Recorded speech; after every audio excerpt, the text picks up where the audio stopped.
اب اس کے بعد آ گئی ہے سورہ احزاب.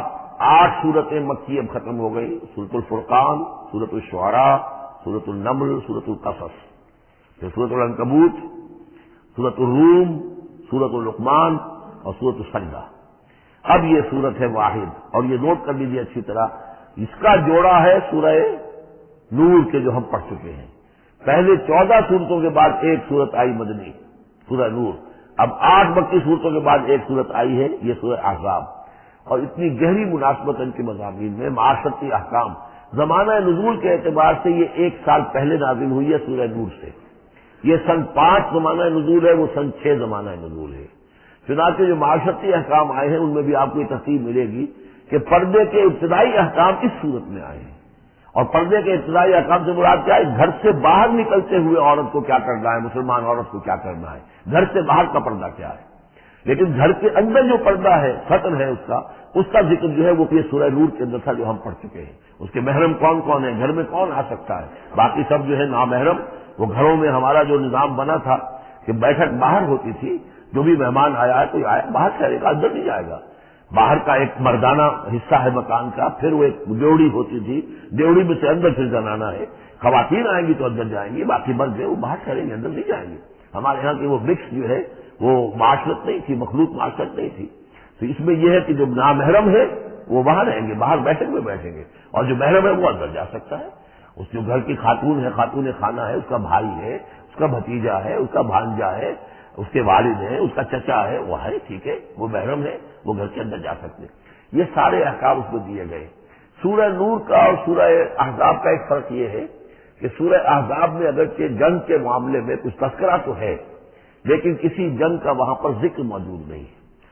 خلافت قائم کرنے کا معاملہ ہے، وہ آیا ہے کہ خلافت اب قائم ہوگی، لیکن خلافت کے قیام کے لیے جو اصل ٹرننگ پوائنٹ تھا وہ جنگ احزاب تھی، غزوہ احزاب. اس کا ذکر جو ہے وہ سورہ احزاب میں ہے. تو اس طریقے سے یہ دونوں صورتیں باہم بہت ہی ایک دوسرے سے مشابہ ہیں. اور جیسا کہ میں نے عرض کیا تھا، آیت نمبر 35 وہاں کی عظیم ترین آیت ہے. اللہ نور السماوات والارض مثل نورہ کمشکات فیہا مصباح المصباح فی زجاجہ. یہ جو آیت ہے پوری، وہ عظیم ترین آیت ہے ایمان کی حقیقت پر. اور ٹھیک 35ویں آیت اس صورت کے اندر ہے کہ جب وہ ایمان حقیقی دل میں پیدا ہو جاتا ہے تو انسان کی شخصیت میں کیا اوصاف پیدا ہوتے ہیں. وہ 10 اوصاف مردوں اور عورتوں کے ذمہ میں دوہرا کر آئے ہیں. وہ اس سورہ مبارکہ میں نمبر 35 آیت وہی ہے. اس میں ایک خاص بات نوٹ کیجئے کہ اگرچہ اس کے جو 2 رکوع ہیں، دوسرا اور تیسرا، وہ ایک ہے اپنے مضمون میں، اور اس کے اندر غزوہ احزاب کا تذکرہ ہے. پہلا رکوع جو ہے وہ پھر چوتھے کے ساتھ جا کر ملے گا، جیسے کہ ہم نے دیکھا تھا سورہ توبہ کے اندر بھی کہ پہلا رکوع پھر چوتھے کے ساتھ جا کر ملتا تھا. اس کے مضامین جو ہے اس کے ساتھ ملتے تھے. درمیان میں جو ہے 2 رکوع آ گئے تھے کہ جو 1 سال پہلے نازل ہوئے، جو کہ یعنی فتح مکہ سے پہلے نازل ہوئے. لیکن اس کے بعد وہ جو نازل ہوئے ہیں سن 9 کے اندر، اس کے اندر جو ہے وہ پہلا رکوع کی 6 آیات اور اس کے بعد پھر چوتھا اور 5واں رکوع. بالکل وہی آپ کو تفصیل یہاں ملے گی.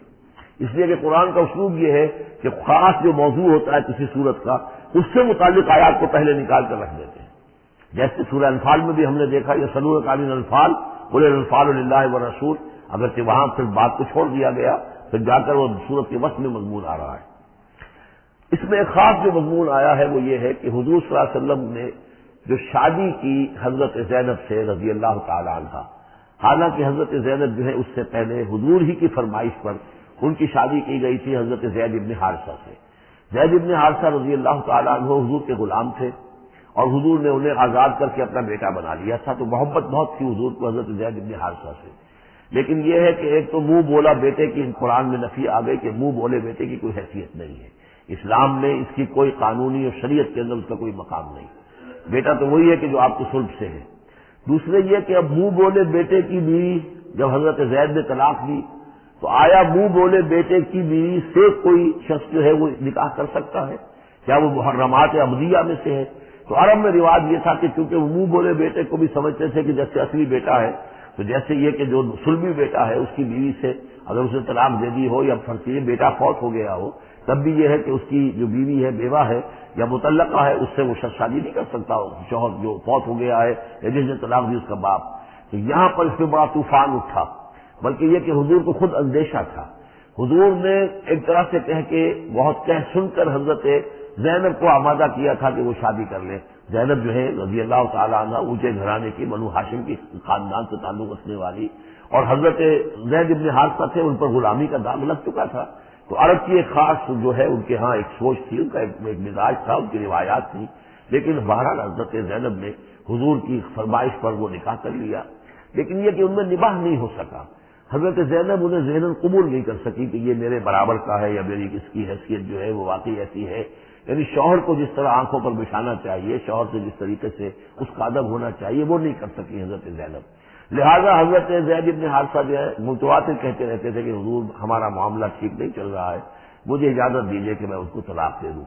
حضور روکتے تھے کہ ایک تو میں نے اس کو کہہ سن کر شادی کروائی، وہ تو اس کے لیے آمادہ بھی نہیں تھی، نہ گھر والے آمادہ تھے، لیکن میرے کہنے سے شادی کر لی انہوں نے. اب یہ طلاق دیں گے تو طلاق کا داغ لگے گا ان کے اوپر اور صدمہ ہوگا. تو حضور روکتے رہے. لیکن شاید یہ بھی دل میں آپ کے خیال تھا کہ اگر خدا نہ خواستہ زید نے طلاق دے ہی دی تو پھر زینب کی دل جوئی اس کے بغیر ممکن نہیں ہوگی کہ میں خود پھر ان سے شادی کروں. لیکن میں کیسے شادی کروں گا جبکہ میں نے تو زید کو اپنا منہ بولا بیٹا بھی کہا تھا. تو اس حوالے سے تو اسکینڈل بن جائے گا، اور پورے لوگ جو ہیں دشمن تو موجود ہیں، مارے آسین منافقین بھی موجود تھے، وہ اس کو ایک ایشو بنا لیں گے میرے خلاف. یہ ہے پس منظر جو پہلے رکوع میں آ رہا ہے. یا ایھا النبی اتق اللہ، اے نبی اللہ کا تقوی اختیار کیجئے. ولا تطع الکافرین والمنافقین، اور کافروں اور منافقوں کی باتیں نہ مانیے. میں آپ کو اطاعت امر صرف حکم دینے کو نہیں کہتے بلکہ مشورے کو بھی کہتے ہیں. اور اطاعت صرف کسی کا حکم ماننے کو نہیں کہتے، کسی کی بات کو وزن دینا، توجہ سے سننا، یہ بھی اس میں شامل ہے. ولا تطع الکافرین والمنافقین، آپ ان کافروں اور منافقین کی بات کا دھیان نہ کریں. ان اللہ کان علیما حکیما، یقیناً اللہ تعالی علیم ہے اور حکیم ہے. واتبع ما یوحی الیک من ربک، اور پیروی کیجیے اس کی کہ جو آپ کی طرف آپ کے رب کی طرف سے وحی کی جا رہی ہے. ان اللہ کان بما تعملون خبیرا، اور جو کچھ تم کرتے ہو اللہ اس سے واقف ہے. وتوکل علی اللہ، اور اللہ پر توکل کیجیے. وکفی باللہ وکیلا، اور اللہ ہے کافی ہے آپ کے توکل کے لیے، آپ کے لیے سہارا. یعنی یہ کہ آپ لوگوں کی جو پروپیگنڈا ہوگا اس کا اندیشہ ہے آپ کو، اس کا بالکل دھیان نہ کیجیے. ما جعل اللہ للرجل من قلبین فی جوفہ، اللہ تعالیٰ نے کسی انسان کے دل میں دو دل نہیں رکھے، کسی کے سینے میں کسی کے پیٹ میں. یہاں پہ جوف جو ہے خالی جگہ کو کہتے ہیں، تو سینے کے اندر، کیونکہ یہ کیویٹی کہلاتی ہے، چیسٹ کیویٹی، اور پھر دوسری جو ہے ایبڈومینل کیویٹی ہے. تو اس میں دو دل نہیں رکھے ہیں، مگر دل ایک ہی ہوتا ہے. اسی طریقے سے گویا کہ بات کہی جا رہی ہے. کہنے کو تو ہم کہہ دیتے ہیں کہ دل جو ہے اور ہمارے دل یکجا ہو گئے ہیں، دل سے دل مل گیا، لیکن تو دل ہی رہتا ہے، ایک ہی رہتا ہے انسان کا اپنا دل. لیکن اسی طریقے سے کسی شخص کی دو مائیں نہیں ہوتی. ماں تو وہی ہوتی ہے جس نے اس کو جنا ہے، اور کسی شخص کا بیٹا جو ہے بیٹا وہی ہوتا ہے جو اس کی صلب سے پیدا ہوا ہو. باقی یہ کہ منہ بولا بیٹا جو وہ بیٹا نہیں بن جاتا. وما جعل ازواجکم اللہ، اور نہیں اللہ نے بنایا ہے تمہاری ان بیویوں کو، اللہ تظاہرون منہن، کہ جن سے تم زہار کر بیٹھتے ہو. یا زہار کا مضمون سورہ مجادلہ میں آئے گا. عربوں میں رواج یہ تھا کہ بہت ناراض ہو گئے بیوی سے، کہہ دیا تم تو میری ماں کی طرح ہو، گویا کہ اب یہ ہمیشہ کے لیے حرام ہو گئے. طلاق مغلظ کا بھی مغلظ در مغلظ طلاق ہو گئی. اب وہ کسی طرح بھی اس کے لیے اس سے کوئی تعلق رکھنا جائز نہیں ہے. تو یہ زہار جو ہے ماں بنا دیا، کہہ دیا کہ ماں بن گئی، تو گویا کہ ماں بن گئی. لیکن اللہ تعالیٰ کے ہاں وہ ماں نہیں بنتی، ماں تو وہی ہے. جیسے کہ فرمایا وما جعل ازواجکم اللہ تظاہرون منہ امہاتہم، جن سے تم زہار کر بیٹھتے ہو، جنہیں تم یہ کہتے ہو کہ تم میری ماں کے مانند یا ماں کی پیٹھ کے مانند ہو میرے لیے، تو وہ اللہ تمہاری ماں نہیں بن جاتی. وما جعل ادعیاکم ابناءکم، نہ تمہارے منہ بولو بیٹوں کو اللہ تعالیٰ نے بیٹا بنایا ہے. ذالکم قولکم بافواہکم، یہ تو تمہاری منہ کی باتیں ہیں، منہ سے تم نے وہ جملہ کہہ دیا تم تو میری ماں کی مانند ہو یا ماں کی پیٹھ کے مانند ہو، اور اسی طریقے سے کہہ دیا تم میرے بیٹے ہو، بیٹا تو وہی ہوگا. واللہ یقول الحق، اللہ تعالیٰ حق فرما رہا ہے. وہو یہدی السبیل، اور وہی سیدھے راستے کی طرف ہدایت دینے والا ہے. ادعوہم لآبائہم، لوگوں کو پکارا کرو ان کے باپوں کے ساتھ، باپوں کے نام کے ساتھ. چنانچہ یہ حکم ہے. اگر آپ نے کسی کو لے لیا ہے، کوئی اپنے بھتیجے کو بھانجے کو، آپ کے ہاں اولاد نہیں ہے، تو بہت سے مسائل آ جاتے ہیں. لوگ کہتے ہیں کہ میں اپنا نام لکھوا دوں اس کے باپ کی جگہ تاکہ اس کو پتہ نہ چلے. چھوٹے سے بچے کو لے آئے تو اب وہ کیا کہے گا کہ یہ میرے اصل والدین نہیں ہیں، میرے والدین تو وہ تھے، بڑا ہو کر معلوم ہوگا. تو ایک سمجھیے کہ سائیکولوجیکل شوق جو پہنچتا ہے، اس سے بچانے کے لیے بعض لوگ سوچتے ہیں کہ ہم اپنا ہی نام درج کروا دیں وہاں پر، اور اس کا نام ولدیت اسی کے، لیکن نہیں، یہ حرام مطلق ہے۔ قرآن مجید کا یہ صاف حکم ہے، قول یہ ادعوہم لآبائہم، ان کو پکارو ان کے باپوں کے نام کے حوالے سے۔ اسی لیے پہلے حضرت زید کو لوگ کہتے تھے زید ابن محمد، اس لیے کہ حضور نے انہیں اپنا بنایا ہوا تھا متبنہ، اور وہ بولا بیٹا۔ یہ آیتیں جب نازل ہوئی تو پھر اب وہ رہ گئے زید ابن حارثہ، دوبارہ وہ زید ابن محمد اب نہیں رہے۔ ادعوہم لآبائہم هو اقسط عند اللہ، یہی زیادہ مبنی بر انصاف ہے اللہ کے نزدیک۔ فإن لم تعلموا آباءهم فإخوانكم في الدين، اور اگر تم جانتے نہیں ان کے باپ کو، کہیں کوئی بچہ جو ہے چھوٹا سا بچہ کہیں مل گیا ہے، معلوم نہیں، نہ اس کو ہوش تھا، ایسا ہوا ہے پارٹیشن کے وقت بہت ہوا ہے، پوری گاڑی جو ہے آ رہی تھی، سب کے سب جو ہے وہ قتل کر دیے گئے، کوئی بچہ کہیں پر زندہ مل گیا ہے، اور ایسے لوگ ان سے ملاقات بھی ہوئی ہے ایک صاحب سے لاہور میں، اب ان کو کسی نے لے کر پال لیا ہے، ٹھیک ہے، لیکن یہ کہ اگر اب معلوم نہیں کہ ان کے باپ کا نام کیا ہے، کوئی نہیں جانتا، نہیں ہے کہ تم اس کے باپ کا نام نہیں جانتے، فإن لم تعلموا آباءهم فإخوانكم في الدين ومواليكم، وہ تمہارے دینی بھائی شمار ہوں گے اور وہ تمہارے رفیق ہیں، تمہارے موالی ہیں۔ وَلَيْسَ عَلَيْكُمْ جُنَاحٌ فِيمَا أَخْطَأْتُمْ بِهِ، لیکن جو کچھ تم سے اب تک کوئی غلطی ہو گئی ہے یا غلطی ہو جائے تو اللہ تعالیٰ تمہیں پکڑے گا نہیں۔ وَلَكِن مَا تَعَمَّدَتْ قُلُوبُكُمْ، لیکن جو بھی کچھ تم اپنے دلوں سے پورے ارادے کے ساتھ کرو گے تو اس پر یقیناً اللہ تعالیٰ جو ہے حساب لے گا۔ وَكَانَ اللَّهُ غَفُورًا رَحِيمًا، اور یقیناً اللہ غفور اور رحیم ہے، بخشنے والا اور مہربان۔ النبی اولیٰ بالمؤمنین من انفسہم، یقیناً نبی جو ہے اہل ایمان کے لیے ان کی اپنی جانوں سے زیادہ محبوب ہونا چاہیے، زیادہ جو ہے حقدار ہے کہ وہ اپنی جانوں سے زیادہ حضور کی جان کی فکر کریں، حضور کے جان سے محبت رکھیں۔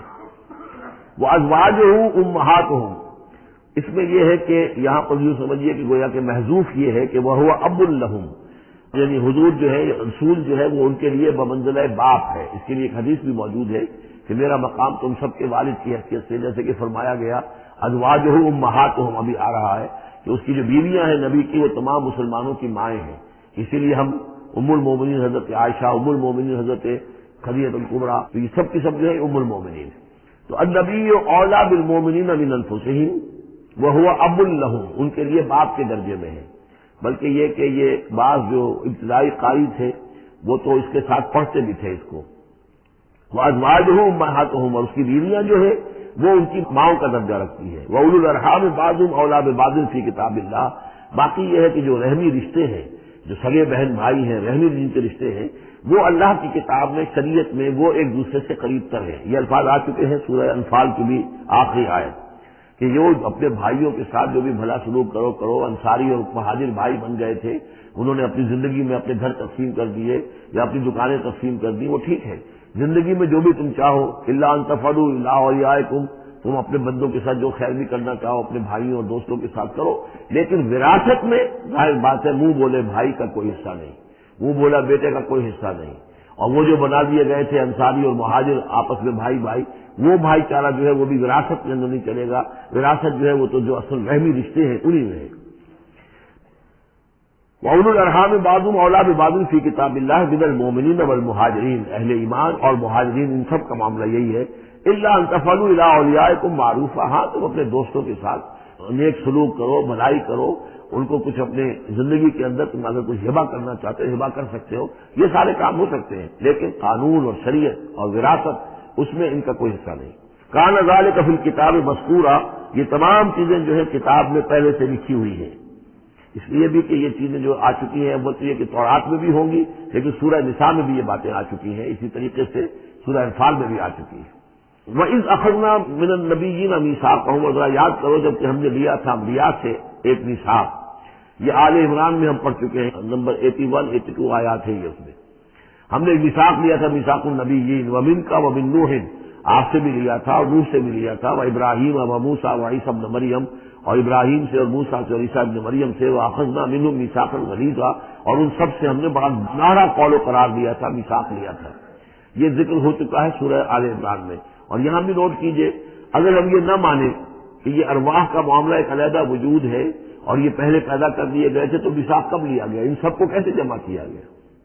وہ تو ایک میثاق الست جو ہے تمام ارواح سے لیا گیا، الست بربکم، پھر ان میں سے جو وہ تھے جنہیں نبوت ملنے والی تھی، روح محمدی بھی موجود تھی اور روح ابراہیم بھی تھی، روح عیسیٰ بھی تھی، یہ ساری ارواح تھی، ان سے پھر ایک ایڈیشنل جو میثاق لیا گیا وہ ظاہر بات ہے کہ جب تک کہ آپ روحانی وجود کا علیحدہ سے ہونا اس کو تسلیم نہیں کرتے تو قرآن مجید کے سارے مضامین جو ہے پھر کہیں گے استعارہ ہے، تو استعارہ رہ جائے گا، پھر کوئی حقیقت ثابت نہیں رہے گی۔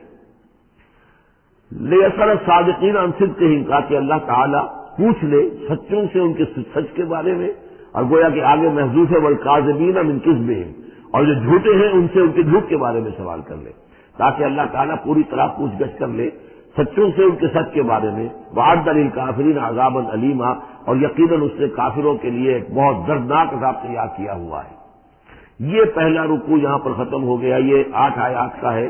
اس کے بعد اب یہ مضمون چلے گا 2 رکوعوں کے بعد چل کر دوسرے تیسرے کے بعد چوتھے رکوع کے ساتھ۔ ابھی یہ صرف اس کی تمہید ہے کہ نبی آپ ان کافروں کا اور منافقین کا تو اسکینڈل بن جائے گا، تو یہ ہو جائے گا، تو وہ ہو جائے گا، اس کو اپنے ذہن سے بالکل نکال دیجئے۔ جو اللہ کا حکم ہے اس کے اوپر عمل کیجئے۔ آپ کے لیے وہ نکاح کرنے میں قطعاً کوئی قباحت نہیں ہے، اور اللہ تعالیٰ نے تو گویا کہ آپ کو حکم دے دیا، اس لیے کہ وہ آ جائے گا کہ ہم نے تو وہ شادی آپ کی کر دی ہے، ہمارے حکم سے یہ حضرت زینب کے ساتھ آپ کا نکاح جو طے پا چکا ہے۔ اس کے بعد 2 رکوع جو ہے ان میں ذکر ہو رہا ہے غزوہ احزاب کا۔ ہمارے پاس چند منٹ ہے تو غزوہ احزاب کا جو تاریخی پس منظر ہے وہ میں بیان کر دیتا ہوں، باقی اس سے آگے ہم پڑھیں گے انشاءاللہ تعالیٰ کل۔ یہ غزوہ ہوا ہے سن 5 میں، اور اس کے لیے جو ہے بڑا اہتمام ہوا ہے۔ سب سے پہلے تو یہ کہ بنو نذیر جو نکال دیے گئے تھے مدینے سے، اور وہ پھر جا کر خیبر وغیرہ میں آباد ہو گئے تھے، اب انہیں مدینے کی یاد آتی تھی، انہیں ستاتی تھی یاد مدینے کی، وہ واپس آنا چاہتے تھے، وہ چاہتے تھے کہ مسلمانوں سے انتقام لے۔ تو انہوں نے پھر یہ ہے، اور اس میں خاص طور پر وہ ابو عامر راہب جس کا تذکرہ ہم پڑھ چکے ہیں سورہ توبہ کے اندر، انہوں نے جو ہے بڑی محنت کر کے ایک طرف قریش کو آمادہ کیا کہ وہ حملہ کریں، دوسری طرف یہ ہے کہ جو نجد کے قبائل تھے غطفان وغیرہ ان کو آمادہ کیا۔ تو یہ ایک گویا سمجھیے کہ متحدہ محاذ بن کر ایک گرینڈ آرمی جو ہے وہ آئی، 12,000 کی فوج، جو عرب میں یہ سمجھیے کہ یہ کوئی انہونی سی بات تھی کہ کوئی اتنی بھی قوت، وہ شمال سے بھی آئے، جنوب سے بھی آئے، اور مغرب سے بھی آئے، مشرق سے بھی آئے۔ اس کا نقشہ تو بعد میں جب ہم پڑھیں گے تو کھل جائے گا۔ اب انہوں نے آ کر گھیر لیا مدینے کو، محاصرہ کر کے پڑ گئے۔ اتنی بڑی فوج حضور کے پاس کل اس وقت جو تعداد بنتی تھی 3,000 کی تھی مدینے کے اندر، جن میں کہ منافقین بھی تھے، اور دوسری یہ کہ عقب میں وہ بنو قریظہ بھی موجود تھے، ایک قبیلہ بڑی طاقتور قبیلہ تھا، بڑا قبیلہ تھا، ان کی گڑھیاں تھیں، ان کے قلعے تھے، وہ موجود تھے۔ اب پیچھے وہ موجود ہیں، اندیشہ ہے کہ کہیں وہ غداری کریں، جیسے کہ اس سے پہلے بنو قینقاع نے کی یا بنو نذیر نے کی، اس وقت وہ غداری کریں گے، اور اس کی خبریں بھی مل گئی تھی کہ سلسلہ جنبانی ہو چکا ہے اور باہر سے وہ لشکر آ گیا ہے۔ 2 طرف مدینے کے حرات ہیں، چٹانیں ہیں لابے کی، سیاہ پتھر ہیں اور چکنے ہیں، ان کے اوپر نہ اونٹ چل سکتا ہے اور نہ گھوڑا دوڑ سکتا ہے۔ تو وہ جو حرات ہیں مدینے کے 2 طرف، وہ تو گویا کہ ایک اللہ تعالیٰ کی طرف سے ایک نیچرل پروٹیکشن جو ہے مدینے کو ملی ہوئی ہے۔ اب 2 طرف جو رہ گئے تو اس میں پیچھے تھے یہ عقب میں جو ہے یہ بنو قریظہ کی گڑھیاں تھیں، اور سامنے کا علاقہ تھا کہ جہاں سے لشکر آ کر جو ہے انہوں نے جو حملہ کرنا تھا۔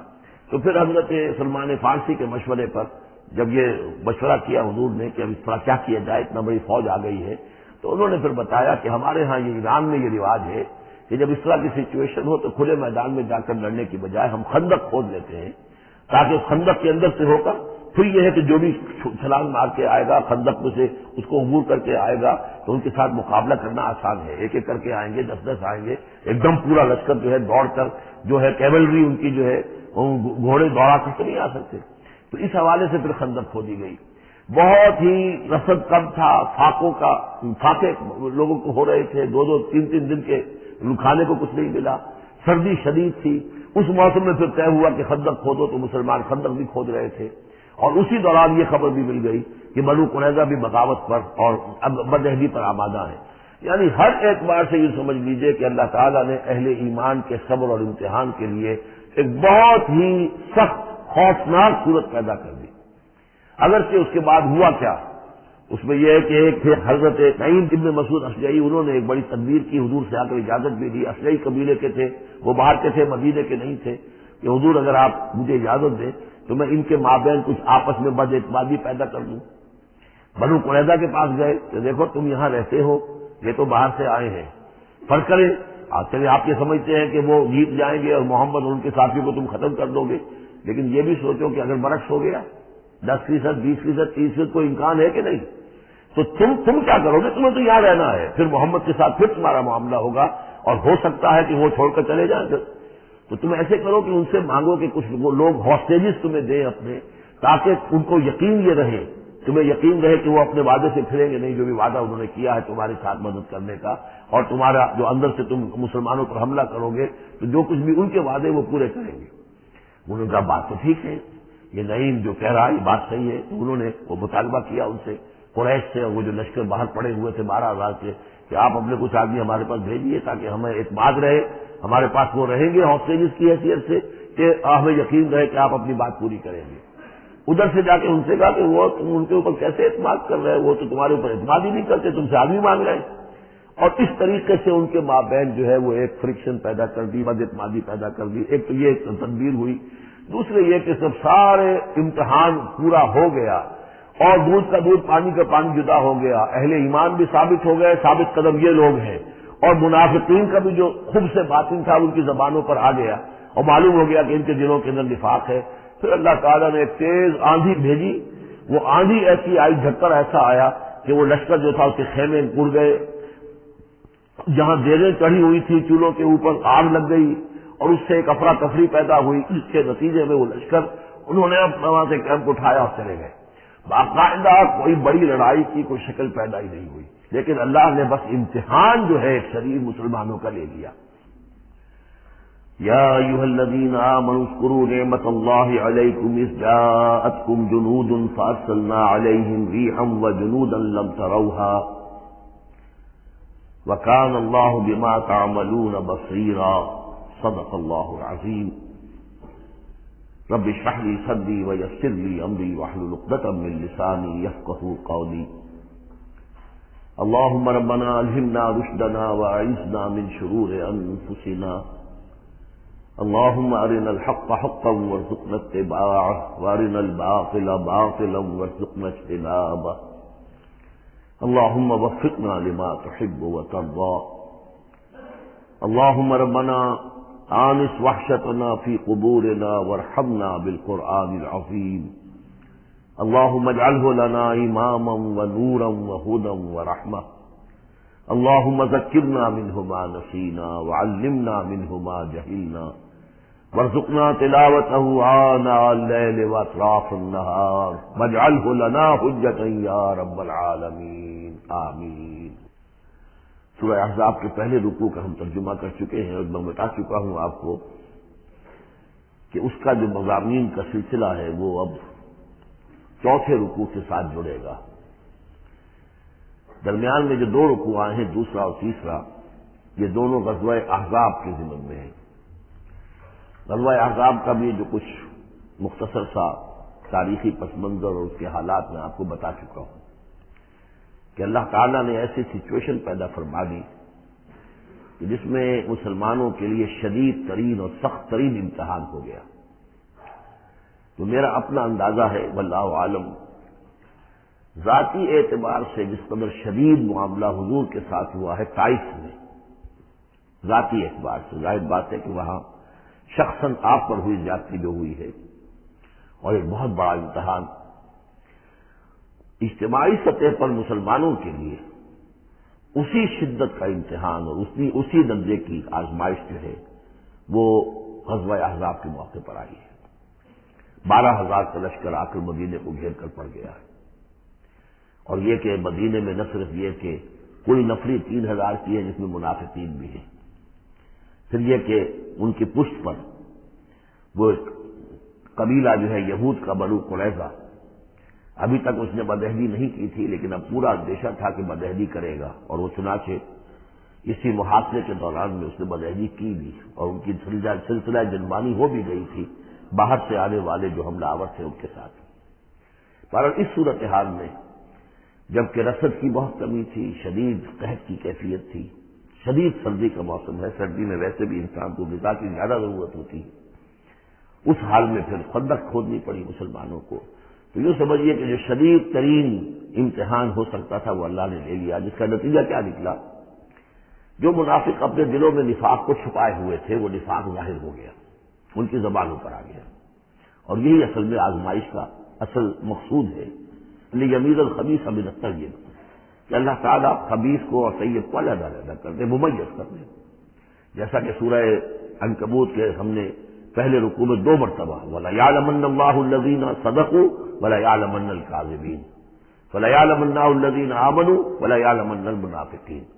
اللہ تعالیٰ واضح کر دے گا، کھول کر رکھ دے گا کہ کون ہے سچے اور کون ہے جھوٹے، یعنی کون ہے حقیقتاً مومن اور کون ہے منافق. تو اس کا یہ فنومینن ہے، یہ گویا کہ جیسے کہ اس وقت سن 5 نبوی میں شدید ترین حالات ہو گئے تھے غلاموں کے لیے، نوجوانوں کے لیے. ظاہر بات ہے کہ حضور پر تو اس طرح کی دستبرداری نہیں کر سکتے تھے مکے کے لوگ، لیکن غلام تھے یا نوجوان تھے، ان کے اوپر جو ہے جس طریقے کی شدید قسم کی آزمائش آ گئی تھی، اسی طرح کی گویا کہ آزمائش سن 5 نبوی میں یہ غزوہ احزاب کی شکل میں مدنی دور میں آ گئی ہے. یہ 5 ہجری ہے، وہ 5 نبوی ہے. یا ایھا الذین آمنوا اذکروا نعمت اللہ علیکم، اہل ایمان یاد کرو اللہ کے اس انعام کو جو تم پر ہوا.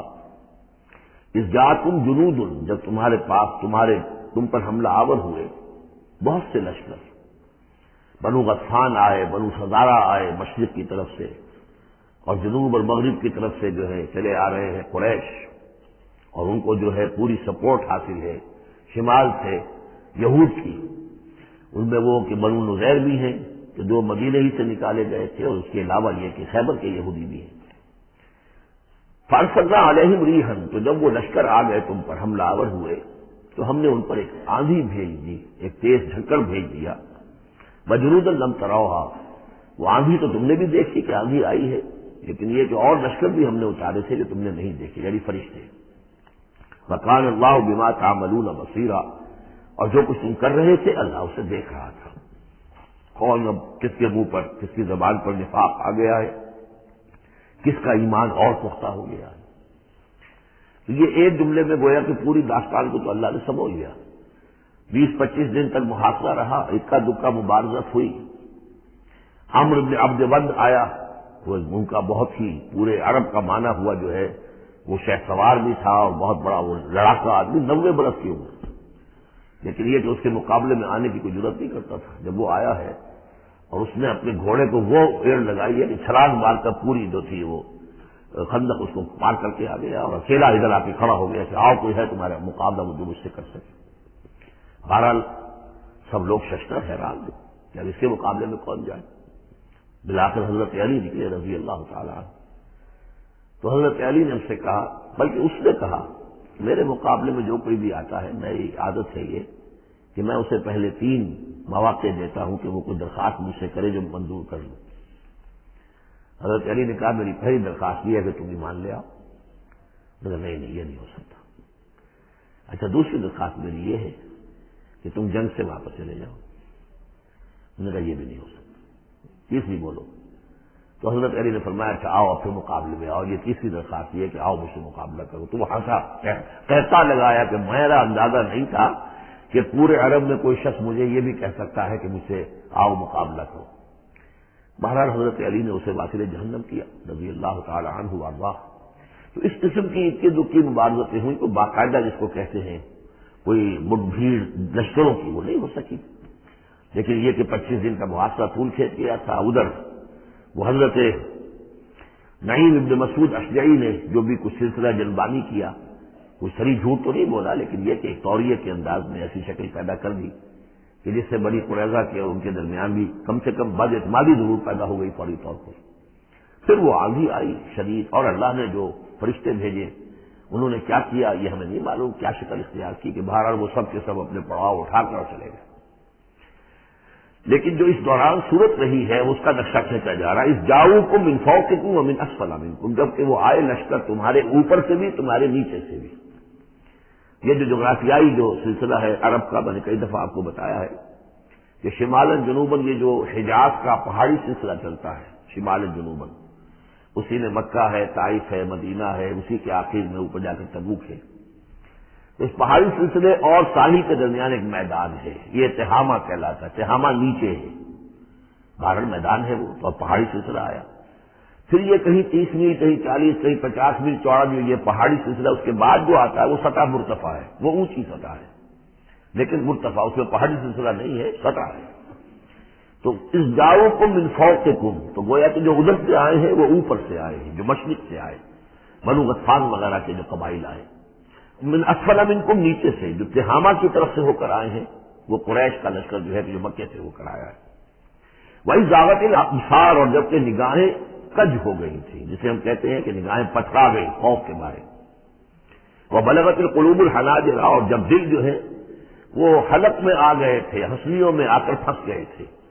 جب آدمی کے اوپر دہشت ہو تو اس طریقے سے معلوم ہوتا ہے، جسے ہم کہتے ہیں دل بلیوں اچھلنے لگا، تو معلوم ہوتا ہے جب دل کی دھڑکن تیز ہوتی ہے کہ شاید وہ نکل جائے گا یہاں سے۔ وَتَظُنُّونَ بِاللَّهِ الظُّنُونَ، اور تم پھر اللہ کے بارے میں بڑے طرح طرح کے گمان کر رہے تھے، اب دل میں تمہارے خیال آ رہے تھے۔ ہنالک ابتلی المؤمنون، اس وقت اہل ایمان کا خوب امتحان لے لیا گیا، ابتلا خوب ہم نے کر لی، جانچ لیا، پرکھ لیا۔ وزلزلوا زلزالا شدیدا، اور وہ ہلا مارے گئے، جھنجھوڑ دیے گئے۔ وَإِذْ يَقُولُ الْمُنَافِقُونَ، اب نتیجہ کیا نکلا؟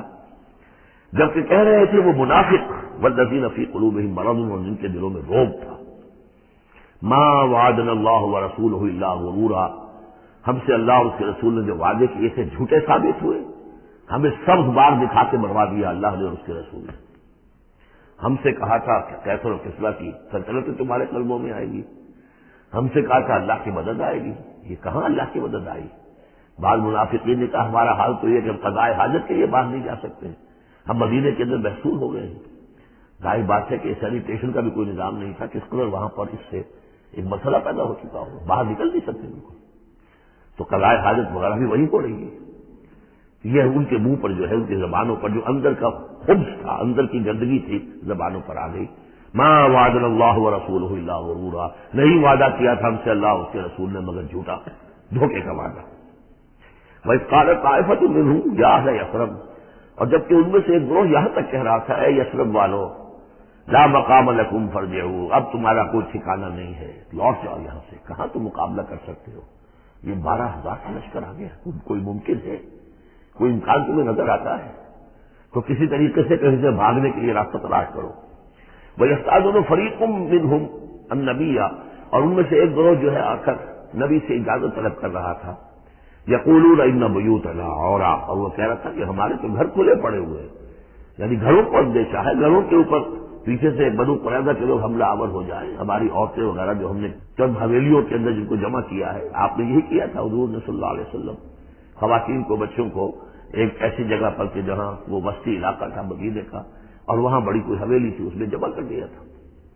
تو وہ تو ہمیں تو اندیشہ ہے، ہمارے گھر خالی پڑے ہوئے ہیں، اس کے اوپر حملہ ہو سکتا ہے۔ ومائی اب اور حالانکہ وہ نہیں کھلے پڑے ہوئے تھے، اللہ تعالیٰ نے اور اللہ کے رسول نے پہرے وغیرہ کا بندوبست کیا ہوا تھا۔ ان یریدون الا فرارا، حقیقت میں وہ فرار چاہتے تھے، بھاگنا چاہتے تھے، یہ تو بہانہ تھا جو بتا رہے تھے، اصل میں جنگ سے پیٹھ دکھا کر بھاگنا مقصود تھا۔ وَلَوْ دُخِلَتْ عَلَيْهِمْ مِنْ أَقْطَارِهَا، اور اگر کہیں داخلہ ہو ہی گیا ہوتا دشمن کا اس مدینے کے اندر اس کے چاروں طرف سے، ثُمَّ يُسْئِلُ الْفِتْنَةَ، اور پھر ان سے مطالبہ کیا جاتا فتنے کا، یعنی ارتداد کا۔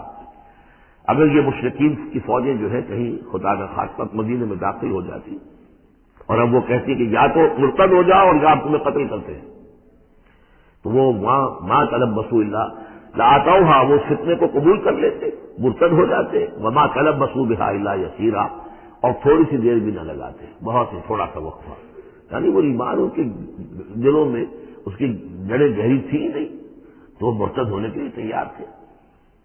وَلَقَدْ كَانُوا عَاهَدُوا اللَّهِ مِنْ قَبْلُ، حالانکہ کیونکہ وہ مسلمان تھے تو انہوں نے عہد کیا تھا اللہ سے اس سے قبل، لا يولون الادبار، کہ وہ کبھی پیٹھ نہیں دکھائیں گے، جب بھی حق و باطل کا مقابلہ ہوگا پیٹھ نہیں دکھائیں گے۔ وَكَانَ عَهْدُ اللَّهِ مَسْئُولًا، اور یقیناً اللہ کے ساتھ جو عہد کیا گیا اور پھر اس کے بارے میں بات پرس ہوتی ہے کہ وہ عہد پورا کیا گیا یا نہیں کیا گیا۔ قُلْ لَن يَنفَعَكُمُ الْفِرَارُ إِنْ فَرَرْتُم مِّنَ الْمَوْتِ، اے نبی ان سے کہہ دیجئے کہ تمہیں یہ بھاگنا اور فرار مفید نہیں ہو سکتا اگر تم موت سے بھاگ رہے ہو، اب القتل یا قتل سے، اس لیے کہ موت تو ہر جگہ آ سکتی ہے۔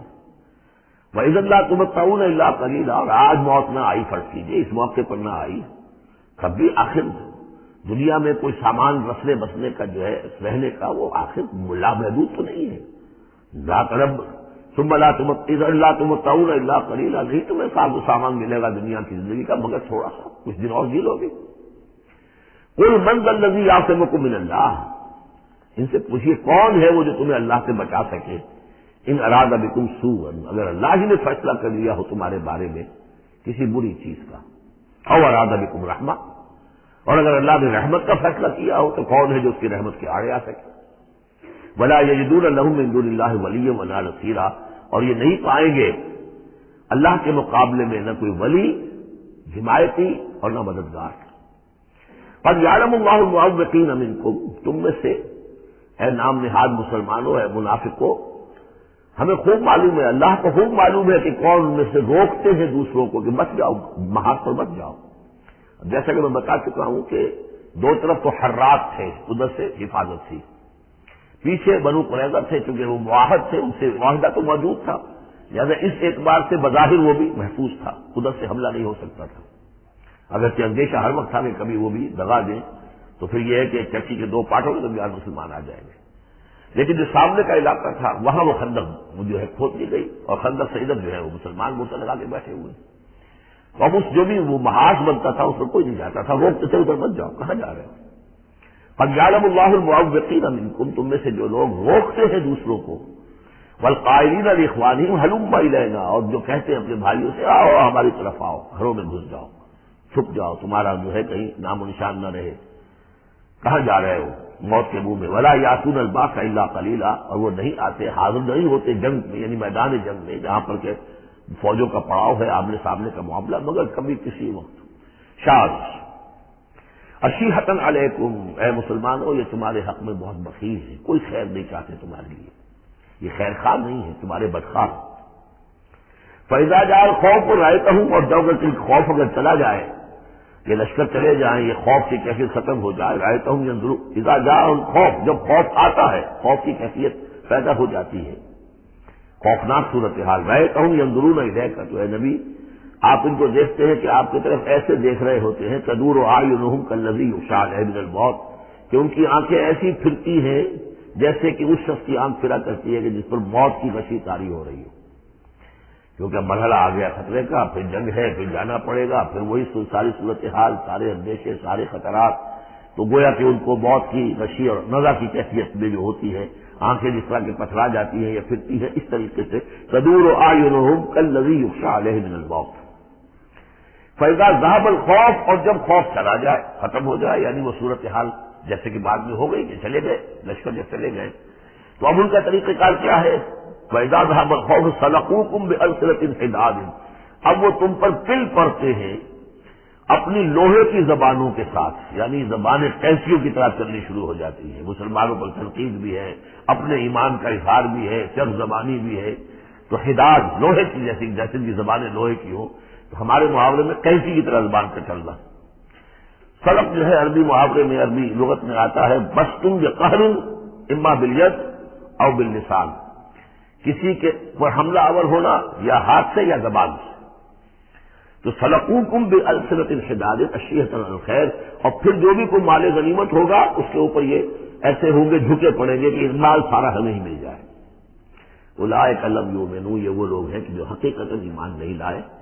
فاحبط اللہ اعمالہم، تو اے نبی انہوں نے اس کیفیت میں جو بھی کوئی نیکیاں کی ہیں، بظاہر نیکیاں، آپ کے امامت میں نمازیں بھی تو پڑھی ہیں نا انہوں نے، آخر مدینہ منورہ میں وہ نمازیں پڑھتے تھے منافق، کس کی امامت میں؟ محمد رسول اللہ کی امامت میں، کس مسجد میں؟ مسجد نبوی میں، لیکن ان کے سارے اعمال حبط ہو گئے۔ فاحبط اللہ اعمالہم، اللہ نے ان کے تمام اعمال اکارت کر دی۔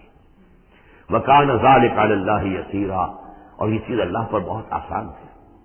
یحسبون الاحزاب لم یذهبوا، جبکہ جا چکے ہیں لشکر، ان کا حال یہ ہے کہ ان کے اوپر ابھی تک خوف طاری ہے، جیسے ہوتا ہے کہ کسی بڑے حادثے کے بعد بھی بہت دیر تک اعصاب کے اوپر جو ہے وہ ایک طرح کی کپ کپی طاری رہتی ہے، انسان کے سنسناہٹ سی رہتی ہے، اتنا بڑا حادثہ ہوا ہے۔ یحسبون الاحزاب لم یذهبوا، یہ سمجھتے ہیں کہ وہ گئے نہیں ہیں، کہیں ادھر چھپ گئے ہوں، کہیں پھر دوبارہ آ رہے ہوں، کہیں حملہ دوبارہ تو نہیں کر رہے ہیں، یہ کوئی ان کے ٹیکٹیکل موو تو نہیں تھی کہ ذرا پیچھے ہٹ کے پھر حملہ آور کریں۔ یحسبون الاحزاب لم یذهبوا، یہ سمجھتے ہیں کہ وہ لشکر گئے نہیں ہیں۔ وہی یاتی الاحزاب، اور اگر کہیں دوبارہ وہ لشکر جو ہے وہ فوجیں جو ہیں دوبارہ کہیں حملہ آور ہو جائیں، یودوا لو انہم بادون فی الاعراب، تو ان کی بڑی خواہش ہوگی کاش کہ ہم مدینے کو چھوڑ کر کہیں ریگستانوں میں چلے گئے ہوتے اور کہیں نخلستانوں میں جا کر اعراب کی حیثیت کے ساتھ ہم ان کے ساتھ چلے گئے ہوتے، بادیہ نشینوں کے پاس، یسألونک عن انبائکم، اور وہاں سے اے مسلمانوں تمہاری خبریں معلوم کرتے رہتے۔ اب کیا ہوا؟ اونٹ کس کروٹ بیٹھا؟ وَلَوْ كَانُوا فِيكُمْ مَا قَاتَلُوا إِلَّا قَلِيلًا، اور اگر یہ تمہارے درمیان موجود بھی رہے تو قتال میں تو حصہ نہیں ہو لیتے مگر شاخ دکھانے کے لیے، کھانا پوری جسے ہم کہتے ہیں۔ اب ایک کردار تو یہ ہے جو سامنے آ گیا، دوسرا کردار کیا ہے؟ لَقَدْ كَانَ لَكُمْ فِي رَسُولِ اللَّهِ أُسْوَةٌ حَسَنَةٌ۔ دوسرے کردار کا جو دوسری تصویر ہے، اس کا جو خورشید ہے، سورج ہے، وہ محمد رسول اللہ کا کردار ہے۔ فرمایا اے مسلمانوں تمہارے لیے اللہ کے رسول میں ایک اسوہ ہے، نمونہ ہے، بہترین نمونہ۔ اب یہ بات نوٹ کرنے کی ہے کہ یہ آیت ہمارے ہاں سیرت کی تقاریر ہوں، کوئی میلاد کی محفلیں ہوں، کوئی وعظ ہو تو اس میں بہت پڑھی جاتی ہے یہ آیت اسوہ حسنہ، لیکن عام طور پر ہمارے یہاں اسوہ حسنہ کیا ہے؟ چھوٹی چھوٹی سنتیں، ان کا تذکرہ ہوگا۔ مسواک کرنا بھی اسوہ ہے، ٹھیک ہے، اسی طریقے سے اور سنتیں ہیں۔ مسجد میں داخل ہو تو داہنا پاؤں آگے آنا چاہیے، بایاں نہیں، ٹھیک ہے، ہونا چاہیے، ایک شخص کو کرنا چاہیے، اہتمام کرنا چاہیے، حضور کا یہی معمول تھا۔ یہ سب بھی اسوے میں شامل ہے۔ اصل اسوہ یہ ہے کفر کے مقابلے میں جان ہتھیلی پر رکھ کر میدان میں آنا، یہ اسوہ، یہ اسوہ ہماری نگاہوں سے اوجھل گیا۔ محمد رسول اللہ کا مثالی کردار کس اعتبار سے؟ جب بھوک تھی شدید، حضور کو بھی بھوک تھی اور فاقہ تھا۔ جب صحابہ نے آ کے شکایت کی کہ حضور ناقابل برداشت ہو گئی ہے یہ بھوک، دیکھیے ہم نے اپنے پیٹوں پر پتھر باندھے ہوئے ہیں تاکہ یہ کہ معدے کو وہ جو ہنگر کنٹریکشنز ہوتی ہے وہ نہ ہو، اس کو کم سے کم جھوٹا ہی صحیح ایک دلاسا ہو کہ کچھ بوجھ ہے میرے اوپر، وہ بوجھ چاہے پتھر کا ہو، کھانے کا نہ ہو، یہ سب پتھر باندھے ہوئے، کمر دوڑی نہ ہو جائے ہماری۔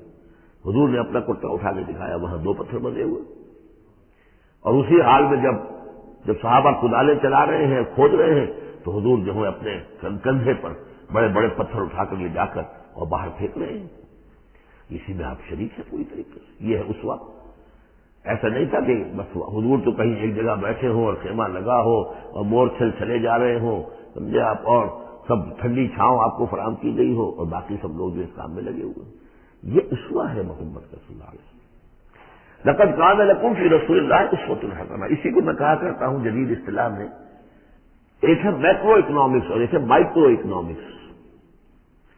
تو مائکرو سنت کو تو لوگ جانتے ہیں، یہ سنت ہے، یہ سنت ہے، اس میں سے بات کے بارے میں بڑے جھگڑے بھی ہیں، رفع یدین سنت ہے یا نہیں ہے، لیکن میں اس مسئلے پر نہیں جا رہا ہوں۔ لیکن میکرو سنت جو ہے، سب سے بڑی سنت جو ہے، وہ تو یہ ہے کہ وحی کے آغاز کے بعد سے لے کر 40 برس کی عمر کے بعد سے لے کر حضور نے ایک لحظہ، ایک منٹ معاش کی جدوجہد میں صرف نہیں کیا۔ پوری زندگی، پورا وقت، پوری توانائی، پوری قوت دعوت دین، اقامت دین، دین کی دعوت، دین کی اقامت اسی میں لگائی۔ کوئی جائیداد نہیں بنائی، کوئی کاروبار، حالانکہ اس سے پہلے آپ بہت کامیاب تاجر تھے، کاروبار کرتے تھے، لیکن جب یہ فرض منصبی آ گیا، یا ایھا المدثر قم فانذر وربک فکبر، اب یہی کام ہے، تو کچھ تو اس کی بھی پیروی کرنے کی کوشش کی جائے، اس درجے میں نہ صحیح، وہ عکس تو ہو۔ میکرو سنت جو ہے کسی درجے میں تو اپنی زندگی کے اندر اس کا عکس پیدا کیا جائے، ہاں اس کے ساتھ پھر چھوٹی چھوٹی سنتیں بھی ہو جاؤں تو کیا کہنے ہیں، پھر نور علی نور ہے۔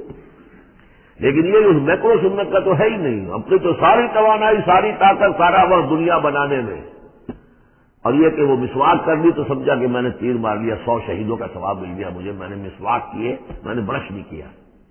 اور بعض لوگ تو پھر مسواک اپنی جیب میں اس طرح لگتے ہیں کہ جیسے قومی نشان ہمارا، یہ اس طریقے سے تاکہ معلوم ہو جائے کہ یہ شخص جو ہے سنت رسول کا پابندی کرنے والا ہے۔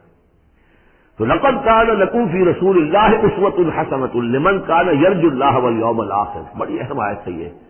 اسوہ تو حضور کا اپنی جگہ پر مکمل ہے، کامل ہے، لیکن یہ کس کے لیے اسوہ ہے؟ جو یہ 2 شرطیں پوری کرے، 3 شرطیں، جو اللہ سے ملاقات کا امیدوار ہے، اللہ سے محبت کرتا ہے اور یوم آخر پر یقین رکھتا ہے، اور ذکر اللہ کثیرا، اور ذکر کرتا ہے اللہ کا کثرت کے ساتھ۔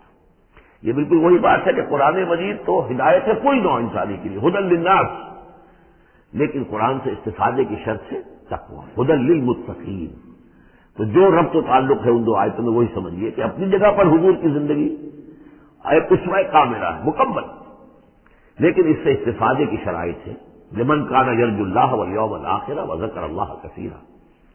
اب یہ اہل ایمان، حضور کے بعد اہل ایمان کا تذکرہ ہو رہا ہے. محمد رسول اللہ والذین معہ، اب معہ جو تھے اہل ایمان. ولما رأى المؤمنون الاحزاب، اور جب اہل ایمان نے دیکھا ان لشکروں کو، قالوا هذا ما وعدنا الله ورسوله وصدق الله ورسوله، انہوں نے کہا یہی تو ہے جس کا اللہ نے وعدہ کیا تھا ہم سے اور اس کے رسول نے وعدہ کیا تھا. اب دیکھیے ایک ہی سچویشن ہے، اس کا ریئیکشن کے خود ایک دوسرے سے مختلف ہے. معلوم ہے یہ مسئلہ ہے انسان کا اندرونی، یضل بہ کثیرا ویہدی بہ کثیرا. تو جیسے قرآن کے بارے میں آیا اسی طریقے سے اس سچویشن سے بھی انہوں نے کہا تھا ہم نے تو سنا ہوا ہے، پہلے ہی اللہ نے کہہ دیا تھا وَلَنَبْلُوَنَّكُمْ بِشَيْءٍ مِّنَ الْخَوْفِ وَالْجُوعِ وَنَقْصٍ مِّنَ الْأَمْوَالِ وَالْأَنفُسِ وَالثَّمَرَاتِ. یہ قرآن مجید میں سورہ بقرہ میں آیت نہیں آ چکی تھی؟ لَتُبْلَوُنَّ فِي أَنفُسِكُمْ وَأَمْوَالِكُمْ، یہ کیا سورہ آل عمران میں آیت نہیں آ چکی تھی؟ یہ تو چیزیں وہی تو ہے جس کا کہ ہم سے وعدہ کیا تھا. وَلَمَّا رَأَى الْمُؤْمِنُونَ الْأَحْزَابَ، جب دیکھا اہل ایمان نے ان احزاب کو، قالوا هذا ما وعدنا الله ورسوله وصدق الله ورسوله، اور بالکل صحیح کہا تھا اللہ نے بھی اور بالکل صحیح فرمایا تھا اس کے رسول نے بھی. وما زادهم الا ایمانا وتسلیما، اور نہیں ہوا ان میں کسی شے کا اضافہ مگر ایمان اور تسلیم. ایمان کے ساتھ تسلیم، سر تسلیم خم. سر تسلیم خم ہے جو مزاج یار میں آئے، جو اللہ کی طرف سے فیصلہ ہے. جیسا کہ ہم پڑھ چکے ہیں سورہ توبہ میں، ویسے سورہ توبہ تو بہت بعد میں نازل ہوگی، ابھی 4 سال بعد میں اس سورہ مبارکہ کے وہ زمانہ نزول کے اعتبار سے، لیکن ہم تو پڑھ چکے ہیں. ہر طرح موسم بنا اللہ الحسنیین، ہمارے لیے تم کس چیز کا انتظار کر سکتے ہو سوائے 2 نہایت اعلیٰ ترین صورتوں کے. ہم سب کے سب شہید ہو جائیں تب بھی ہماری کامیابی ہے، اور ہم کامیاب ہو کر آ جائیں تو تم بھی مانو گی کامیابی. اس لیے ہمیں تو کوئی اندیشہ ہی نہیں.